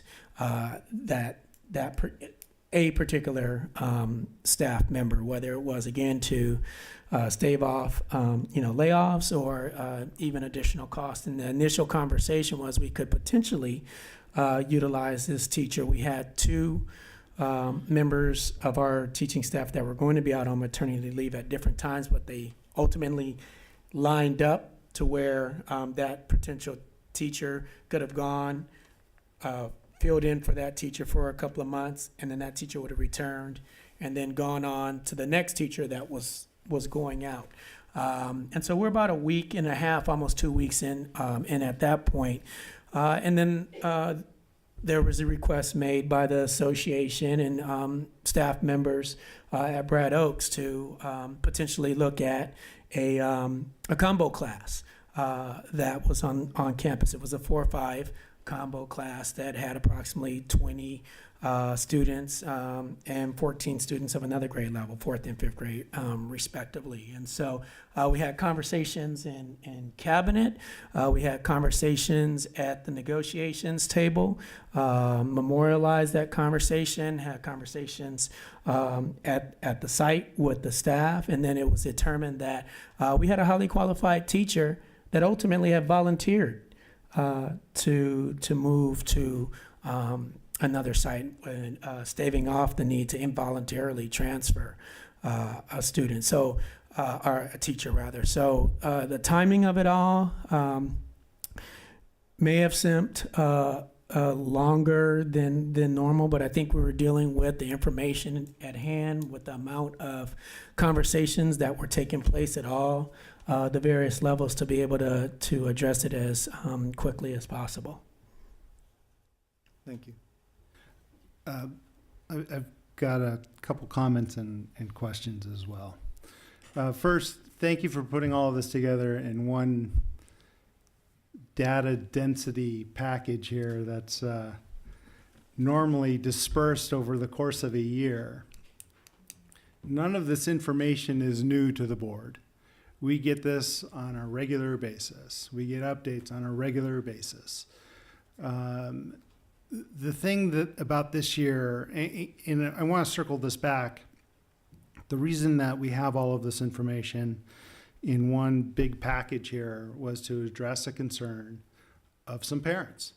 I mean, I don't want to lose sight of why we have this. I mean, there's so much stuff here, you could really choke on it. But the bottom line was, parents didn't understand what was going on and why, and what was the timing, and what was the decision-making behind it. Was there a thought process behind how we do it? Is it random? What is the policy and procedure? So clearly, when you look at how we estimate what our attendance and enrollment is going to be from one year to the next, there is a thought process behind it. And there's a thought process that we've used for many, many years, and we're normally not that far off. You never know when families are going to move in or out of the district, so you're always going to have a margin of error. But this particular year was a staggering amount. I mean, we were off 200 kids on day one. I think that any responsible group is going to act immediately when you're so far off on your projections. The first thing that the district did was to contact every principal. Are your numbers right? I mean, do we just have a manual error? Did somebody just make a mistake?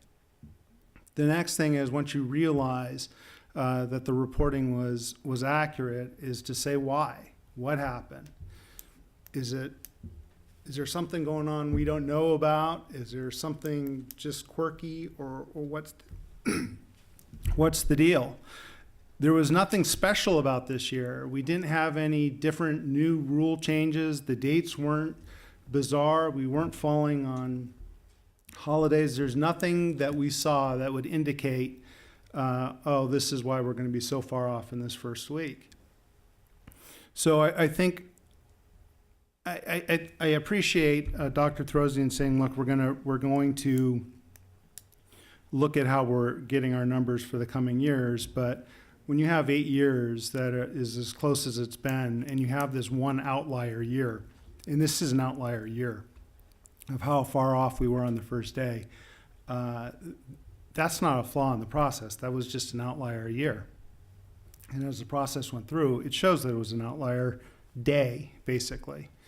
But going back to the original problems and concerns that the parents had, so from day one, everybody is trying to determine what occurred and why. Is it real? Is it not real?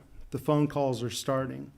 And as we're bringing people in, students in, staff is still trying to figure out in emergency what happens if this is real. What if we are this far off? What do we do? I mean, we're already in the first week. We don't want to wait till 3 weeks in and have to completely reshuffle the deck, not for a school, but a district. So the responsible thing to do is to put together a game plan, to sit down and talk internally, what are we going to do? And this is exactly what happened, as it should have occurred. The part that I don't understand and has never been explained clearly is how we knew internally that nothing was going to occur till Monday. This was known. We know first 5 days there's a lot of dramatic changes. Yet for some reason, parents were told the world was coming to an end. So what happened? How was this preliminary information that was not finalized? Parents are being told all kinds of crazy information that was factually wrong. It was wrong. So where and how did that get out? That's what I need to know as a board member. I'm not sure we can answer that question just yet. What we do, All right, then what we do let me know start is, with some basic questions and then we'll work backwards. Did the district at any level instruct the principals to tell the parents? No. No. What we tried to do is work collaboratively with the principals and with the association, and in an effort to be transparent and prepared for the difficult potentials ahead, prepare them. Did the principals share this information with their staff? I believe so. I believe they may have.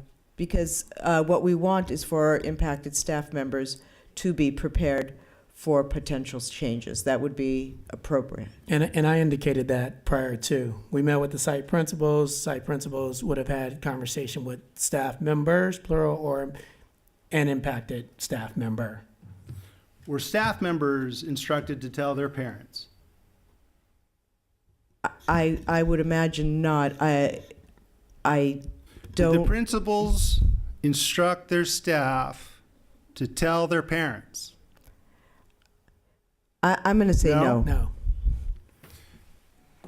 Did the union or the organized group instruct their staff to tell the parents?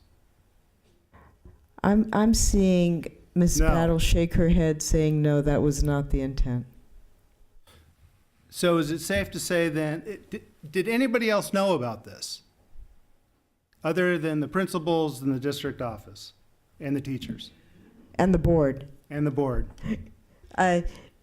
We did not want to cause alarm in parents by prematurely sharing any information, so it would not have been anything that we would have communicated. And that's the problem, because it did happen. And it can't happen for the exact reason we created all kinds of distress. I shouldn't say we, because it wasn't a we. Somebody or people, for their own personal reasons, decided that they should share the information knowing full well that there was a game plan in place. Is that a fair assessment? No, it's not. I'm trying to understand what happened and why why we ran into a problem. I'm not going to put anybody on the. No, we are not. It is not an engagement. No, please. It could be something that this is something that we can investigate further and have conversations. I think it's critical when we're having difficulties that we relay information accurately to all parties involved. And that clearly was not the case in this scenario. And I think it has just created a lot of problems, as evidenced by this meeting. Because this is not information that we did not have, but clearly we needed to get all the pieces put together to see if we missed something. So I'm hoping that part of our ongoing discussions with staff on sensitive material is treated that way going forward. And the importance of that is relayed to all the parties. Duly noted. Just a couple of clarifications, Dr. Jackson and everyone on cabinet and staff and at the sites who have done all of this work to collectively get it together in one package. Like Mr. Wong said, thank you very much. I know it's a lot of work to do all at once. But we hear this phrase mentioned a lot in these meetings. We hear it in our community. We hear declining enrollment mentioned a lot. And it's happened here for the last 17, 18 years. Is declining enrollment unique to Monrovia? It is not. That's correct. It is happening all across the state. and no one really knows why. The brightest people in this state don't know why. So when we hear that phrase, let's make sure that we know it is not unique to this community. One other thing I wanted to ask Dr. Jackson, we talk about the first day of school, and we here you mentioned, the first 3 days. We look at the fourth day because that's the first Monday. And I know calendar is part of negotiations. Can you clarify why we don't make the first day of school a Monday? So several years ago, and I think I was at the site at the time. The focus again was on opportunities for students, and in this case, our high school students. Having the ability to complete the first semester prior to departing for the holiday break in December. And I believe your daughter might have been, at the high school, during that time that this was negotiated with the Teachers Association. When you look at the calendar, it's pretty intrinsic in trying to find a balance as well as far as in instructional days. And so one of the thoughts was when you have 180 days, currently we have somewhat of an unbalanced calendar from the number of days in the first semester, which allows us, to complete the semester by the end of the holiday break versus in the second semester. So in trying to get the number of instructional days in, there's an interest to be able to get those days in somewhere in the middle of August is an interest shared, I believe, by the association, in some sense by the district to start the school year August 14th, 15th, somewhere in there, that Wednesday. There's not necessarily an interest based on the number of instructional days to then start it later, because then we would ultimately run over into potentially the holiday break on any given year, because the calendar moves back and forth. So it makes it a little challenging to start on a Monday. That's something that Cabinet discussed as a part of preparing for this discussion. What would be some other options if we know that a good amount of people are showing up on Monday versus that Wednesday? So I think that's a discussion that needs to be had a little bit more in depth. We've only had one negotiations meeting with the Teachers Association, and I think it's well worth revisiting. Thank you. Thank you. One more trend, just because Mr. Richard brought it to everybody's attention, one more trend in California is, so we have the declining enrollment in general in California, but we do have increasing enrollment of special education students also in California. So those two trajectories are merging, and costs for every district are certainly impacted. My colleagues in surrounding districts are feeling the same kinds of constraints.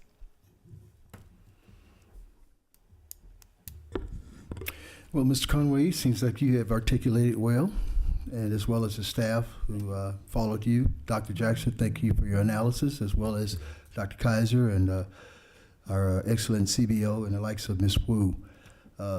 I'd like to take a recess right now. I think we all need to regroup in regards to this long presentation, but yet necessary. Could I add one thing? Please, Ms. I Conway. mentioned earlier, when I was talking about all the enrollment numbers that we put together the first day of school, the first couple of weeks of school, I couldn't do that without the principals and the office managers and the attendance clerks and all the teachers taking attendance. If it wasn't for them, I wouldn't have any data to analyze or report. So as you can imagine, the first day of school, the first few weeks of school are pretty chaotic. They've got a lot going on, a lot of students, a lot of parents, a lot to take care of. And enrollment numbers are my number one priority those days. I'm sure it's their 99th priority, but they still manage to get those to me every day, and I wanted to thank them and say I appreciate that. Thank you for sharing that as well.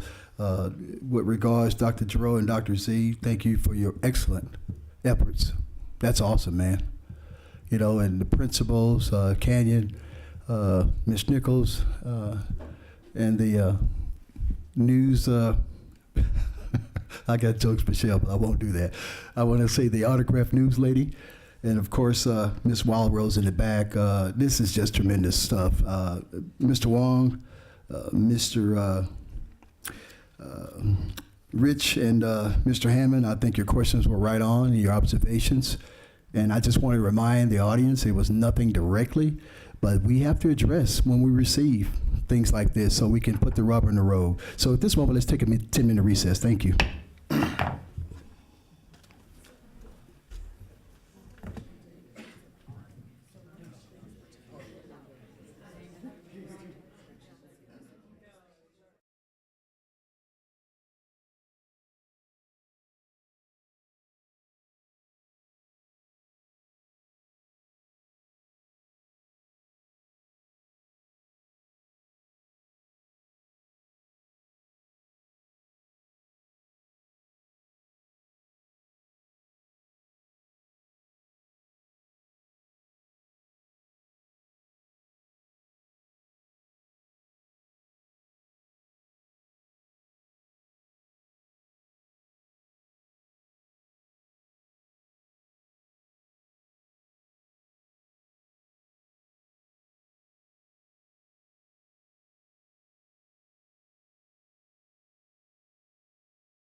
Board of Education meeting.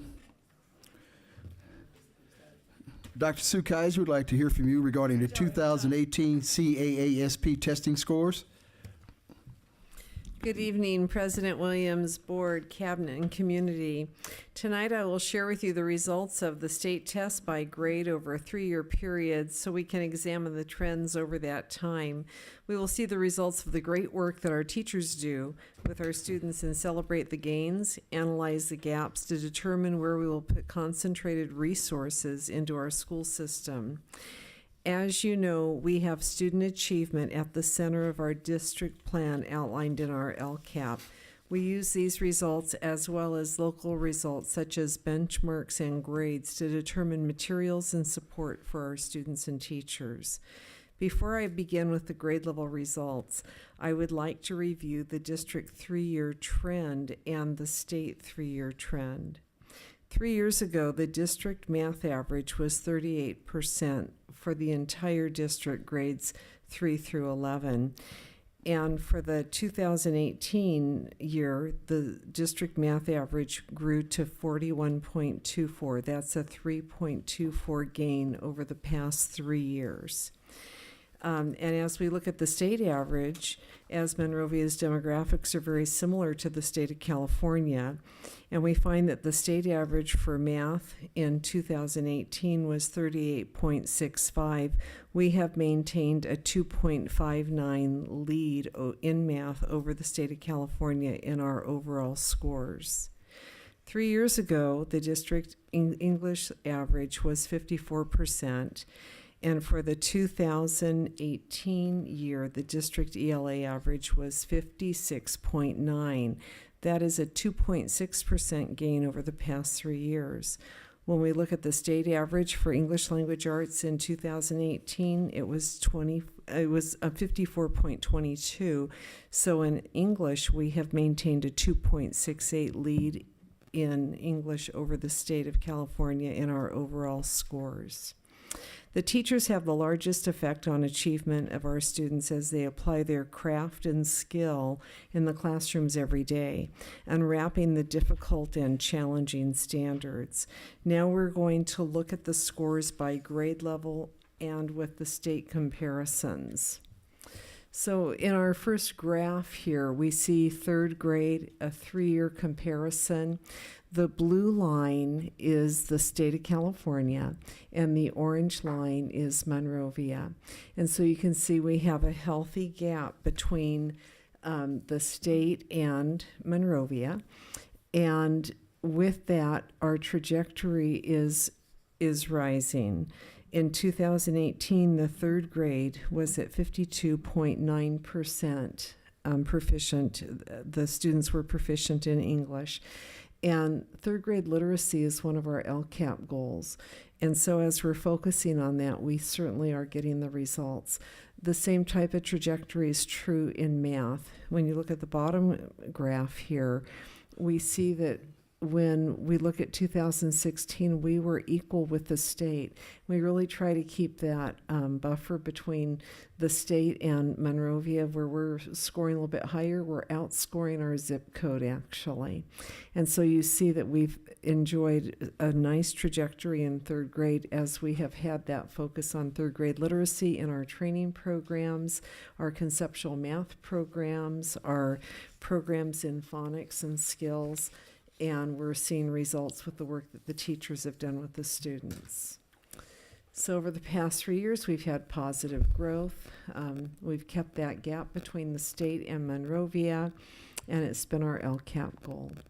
Fourth grade, we see a similar trend where in a 3-year period, we're looking at increases in ELA and in math, respectively.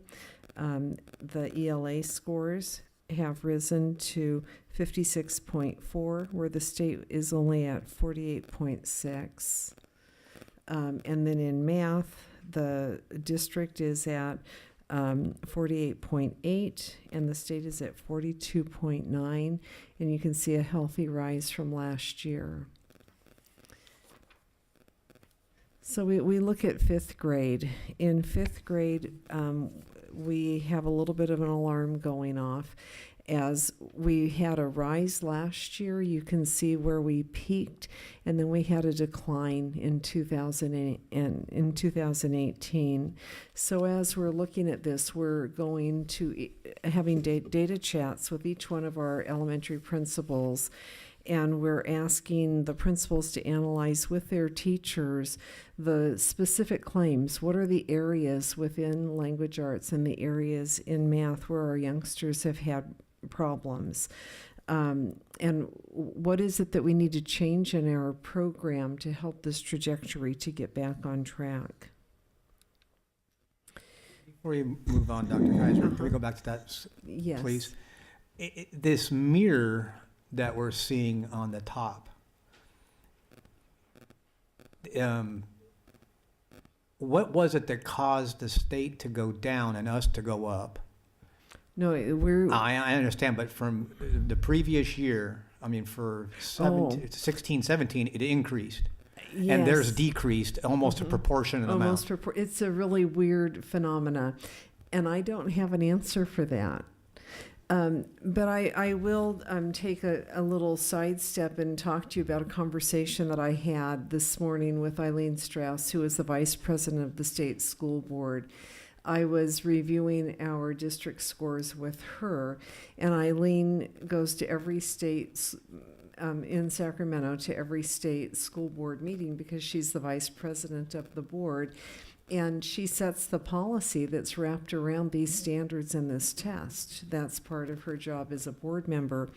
And she's done some really good work in our district with our teachers. And so I was reviewing these scores, expressing my concern. And she said that actually the state board is really looking at math right now because the scores are low across the state, and that there has been great fluctuation in a lot of districts. And I came to this slide and I said, Eileen, I can't explain this. And she said it's an odd phenomena. And sometimes it could be a group of students that's moving through the system that is a struggling group, and that happens every now and then. It could be some issues with teachers learning the new curriculum from last year in ELA, but it's in both ELA and math. So we really need to drill down to the individual students and look at what is happening with the students, this group as a cohort over time. And the other thing that we need to look at is what are the specific claims or areas in language arts, and what are the areas in math? Is it problem solving in math? Is it multiplication and computation? In language arts, is it writing? Is it listening? They have a section where they have to listen and respond to comprehension questions from listening. Is it their ability to read and answer questions? And so we really have to look at that and see if our teaching and our standards are aligned to what the test is asking us to do. So there's further analysis that each one of our principals is doing. These results have only been out for about a week and a half. And so we are just newly peeling the onion back, looking at the specifics underneath it.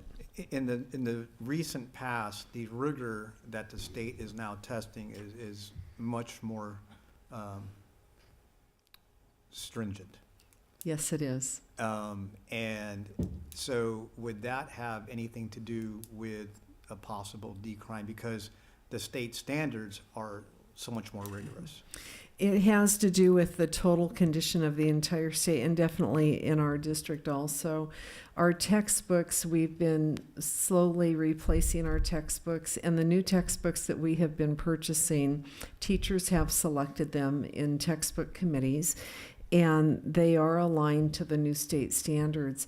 The reading levels and the math levels are very high compared to what teachers have been used to working with and teaching. For instance, the book Charlotte's Web for the last 50 years has been a third grade or a fourth grade book. It is now a second grade book. And that's just one example. You look at the way that the rigor has plunge downward. And the answer isn't, I was asked the other day, do you think that we're going to have the pendulum move backward, back to where we used to be? And the answer is really no. One of the things that changed the trajectory for the United States is the advent of Common Core. And where that came from, it came from the Economic Roundtable and the colleges saying we need to do something about public education nationwide because children are going through school and they're not gaining the skills necessary to compete on a world stage. We no longer are just competing with people from a neighboring city, county, or state. We're competing economically in this nation on this world stage.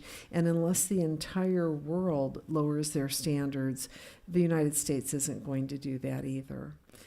So it's driven by that. And the other piece is that we've seen that children can rise to the occasion if the work is scaffolded in bits and pieces that are manageable. And so we're continuing to do professional development with our teachers to help them learn strategies to efficiently scaffold material so that children can reach these higher levels and these higher standards. Dr. Kaiser, to go along with that, help me refresh my memory. Brian, you'll remember too, prior to Common Core, prior to new state standards, this alarming trend would happen in the third grade, if I'm not mistaken, correct? That's what we used to see as a trend. So I know we don't know the answer to the reason for the downturn. We didn't know the answer to the reason in third grade back then, but obviously it goes along with what you say about the different standards that are in place today. Right. And it just requires further investigation, further training, further education.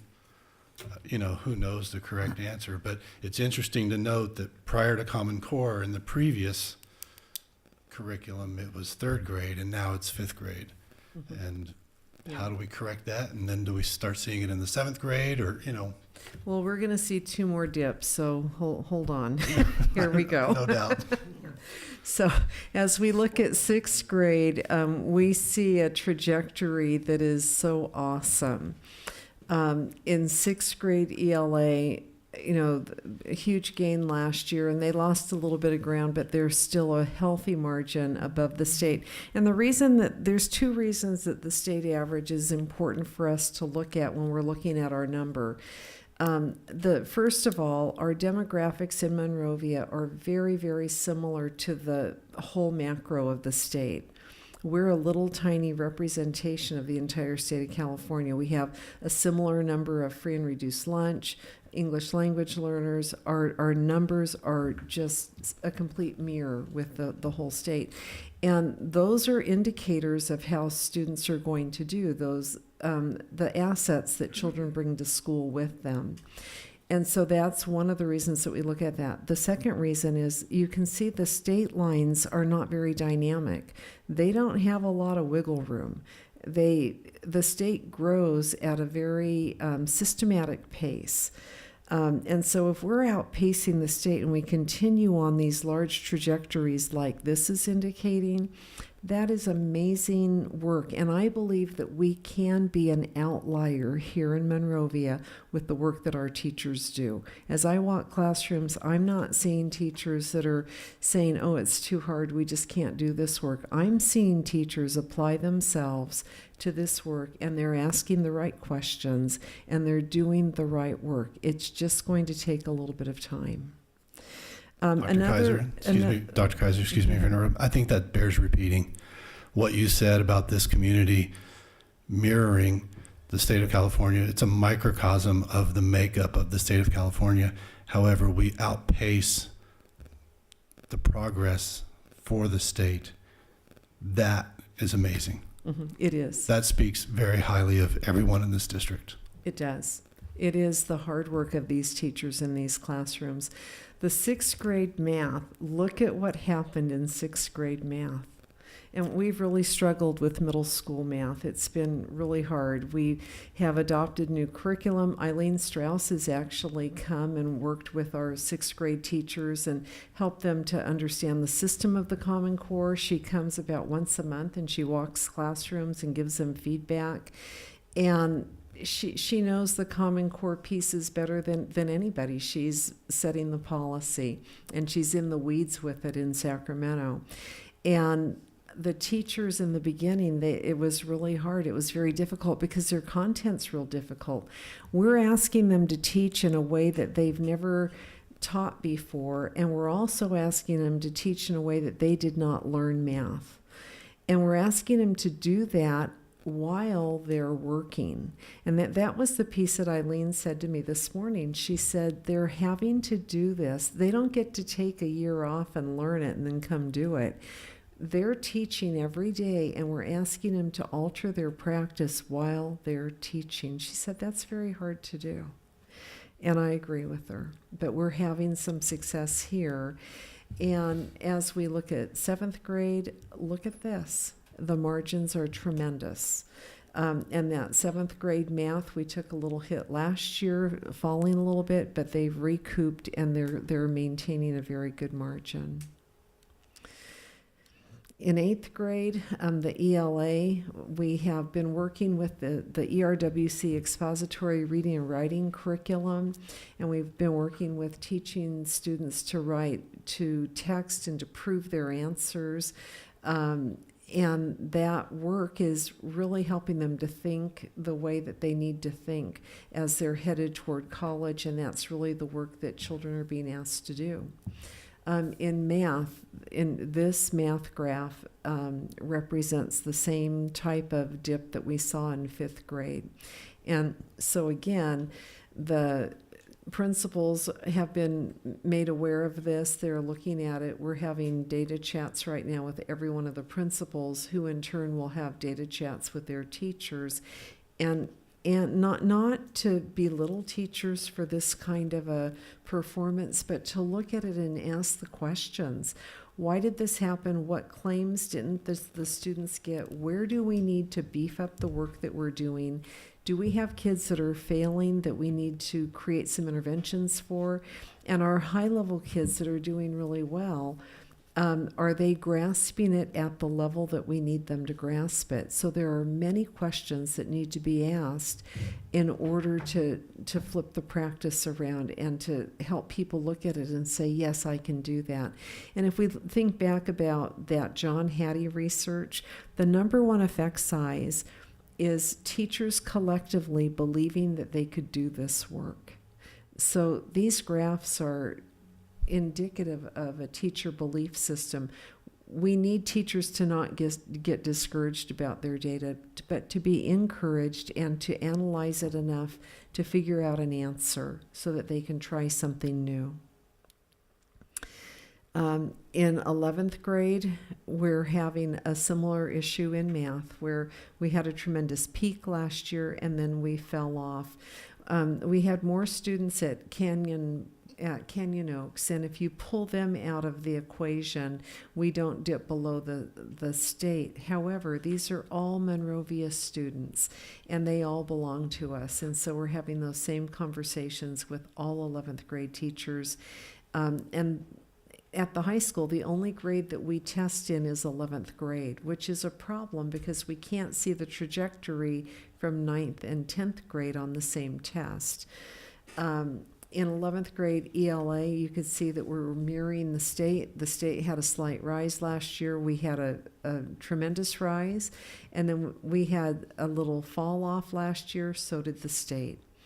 The math is a concern here, and so we will be drilling into what is it that we can do to help our students in math. Dr. Kaiser, that brings up a good question. Like you say, we only test in the 11th grade and high school. What is there that we can do? I know everyone doesn't want to hear more testing, but what can we do in the 9th or 10th grade to help mitigate that? What we are doing right now is we are requesting and putting into our pacing calendar for our 9th and 10th grade teachers to do the Smarter Balanced Interim tests, which are benchmarks. And they are created by the Smarter Balance that creates the summative test, and they're benchmarks that show how students are doing on that trajectory, a very long trajectory from 9th grade to 11th grade. So as a district, we're going to be administering those benchmarks 3 times a year to every student in our system so that teachers can come together and do analysis 3 times a year on how their students are doing, and that will be new this year. Just to make one point about 11th grade, O'Donnell from Long Beach had a bill that was introduced and actually passed that was vetoed by Governor Brown about 11th grade testing. And, you know, one of the concerns that teachers often have, and administrators, your superintendent, is that this is not high-stakes testing for our students. 11th grade testing is not, that those tests don't mean as much to the student as it does to the rest of us. The SAT does, the ACT does, but the SBAC does not. It's not going to necessarily impact anything for them the following year. And so having high stakes attached to something that most students don't feel is quite as important, and something for which some of them might actually opt out because it may conflict with, or they'd rather focus on an AP test, is really one of the challenges that every high school faces. I apologize for the commentary, but I'll take it out from the pending board reports. Okay, so what are some of our next steps? First of all, we're celebrating the good work of our teachers and administrators in developing the culture of learning in their classrooms and schools. And as we walk through our schools, you see that culture of learning in every classroom. Administrators are working with their teacher teams to analyze results by subject, by content cluster, and by student. Teacher teams are aligning their lessons to the content and the state standards, and administrators and teacher teams are developing intervention for students who experience difficulty early in the term. And so we're going to continue to align the work that we do to John Hattie's research as well as other researchers. We do a lot of studying in our department. Knowing that 0.4 is considered a large effect size, the things that we're going to continue to work on is that teachers' belief system. They are the change agent of these data. It's not the administrator, it's not the district office, it's the teacher in the classroom that has the power. We're going to help them with conceptual change programs. Look at the effect size, almost a 1. And a conceptual change program is something like SWAN Math or the Common Core Math that teachers are doing in middle school and high school through their new programs that they have. Classroom discussions. We want children talking in classrooms, talking about what they're learning and asking inquisitive questions. I had a conversation with our superintendent about a month ago. I don't know if you remember it, about curiosity. And one of the thoughts that we had is, you know, you can't be curious if you don't know anything. Curiosity comes from knowing something, and then you want to know more about that something. And so those classroom discussions really need to be embedded in curiosity. Deliberate practice. Have teachers planned their lessons and created practice for their students very deliberately, and planning and prediction. So these are a few of the practices that we're going to be reinforcing as we work with our teachers in professional development and in our schools, as we continue to apply what researchers know to be effective to the schools in Monrovia. Any questions? I'd like to thank you for the word curiosity.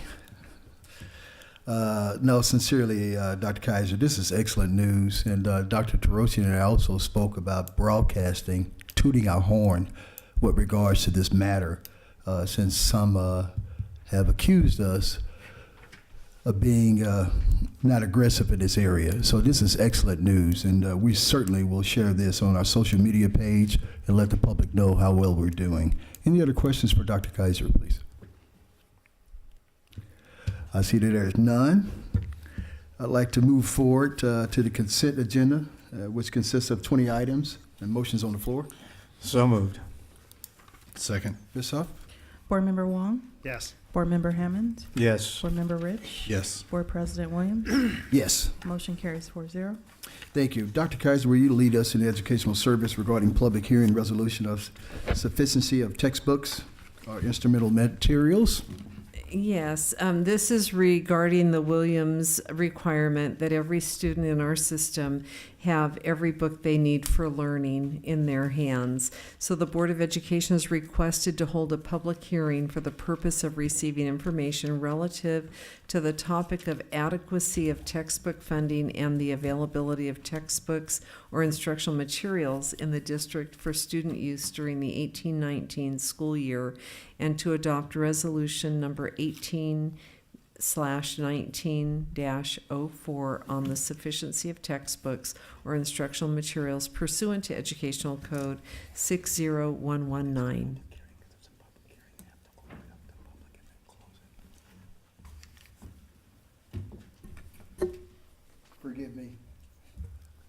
Forgive me my sidebar of communications.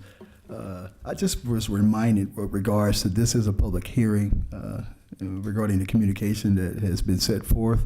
Are there any comments of any kind we'd like to entertain? So hearing none at all, we will close that and move forward. Any questions for Dr. Kaiser regarding any of her comments with the textbooks? If not, entertain a motion. So moved. Second. Ms. Huff? Board Member Hammond, Yes. Board Member Wong, Yes. Board Member Rich, Yes. Board President Williams. Yes. Motion carries 4-0. Thank you, Shoshana. Next, we'll hear from our Assistant Superintendent of Business Services regarding our approval of architectural firms pools for the miscellaneous district-wide project. Ms. Wu? Yes, President William and the Board of Education, Superintendent Dr. Torrenson, Cabinet, and the staff. The district, we have several projects identified require architectural service. The district went through the request for the proposal process for the interview based on the architect service, their response, reputation, experience, and service. We select the three firms, which are the DSK Architects, Little Architect, and Fairway and Moody Architect. These three architect firms become a pool for the services. Board, I just remind you that this is not approval agreement. It's not the agreement for the actual project service. We just process equivalent as a pre-qualification. Once we identify specific project, we will send the specific project scope of work to this three architect firm, and they will submit as a proposal, and we will pick up one of them. So they will expedite the process. And tonight we have John Wayne from the DSK Architect with us. John, can you wave the hand? And we have Jay Tito from Little Architect with us. And thank you for being here tonight. Thank you as well. Forgive us for not moving you up on the agenda. Yeah. But you did hear a lot of constructive stuff. Hopefully you did receive that as well. Any questions or comments from Ms. Wu? Board? So moved. Second. Ms. Huff? Board Member Wong, Yes. Board Member Rich, Yes. Board Member Hammond, Yes. Board President Williams. Yes. Motion carries 4-0. Thank you. Ms. Wu, would you continue with the project change order? Yes, Board, when we starting the process for the Proposition 39, and the original cost of the improvement for the full school site for the HVC project is estimated at $3.53 million. And out of this cost, $1.38 million will be paid by the state funding, which is for the Proposition 39 allocation, and the balance is supported by the district fund. However, during the process, our architect firm found out that there's additional work needed to do, and the DSA requires a structural improvement because of the new units, their weight, and that's triggered the project cost increase to over $5 million. So this will require the district use all the funding we have with no additional resource for the emergency project. As a result, we would like to hire an estimator to look down the project list and give us more accurate costs so that we will decide our priority of the projects to make sure that the district have the enough funding to support the project as well as a reserve part of funding for the other projects such as emergency facility needs. Questions or comment from Ms. Wu regarding the project change? So moved. Second. Ms. Huff? Board Member Rich, Yes. Board Member Hammond, Yes. Board Member Wong, Yes. Board President Williams. Yes. Motion carries 4-0. Thank you. Dr. Jackson, will you lead us in the MOU, please? Sure thing, Board President Williams. The Board of Education is requested to approve the Memorandum of Understanding between San Gabriel Unified School District, the lead agency for the San Gabriel Valley Consortium Teacher Induction Program, formerly known as the Beginner Teacher Student and Assessment Program, or BITSA, and the Monrovia Unified School District. Historically, beginning with 2001-2002 school year, MUSD has joined with 6 other school districts to form a consortium. The San Gabriel Valley Consortium program is funded by the state of California and provides resources and materials to directly support qualifying new teachers. The program has a proven record of improving the induction and retention rates of new teachers. As a consortium, San Gabriel Unified School District was chosen to serve as the lead agency. The MOU continues the formal working relationships between the various parties of the consortium. Teacher induction program is a state requirement for clearing SB 2042 credentials. The budget implications: each district within the consortium will provide support as required by the induction guidelines for each participant. In addition, monies will be provided to cover costs of support providers for participants. The cost shall not exceed $50,000, and I will say this is one of the best investments Monrovia Unified School District can make as far as for our new teachers. Questions or comments regarding the investment? So moved. Second. Ms. Huff? Board Member Hammond, Yes. Board Member Wong, Yes. Board Member Rich. Yes. Board President Williams. Yes. Motion carries 4-0. Thank you.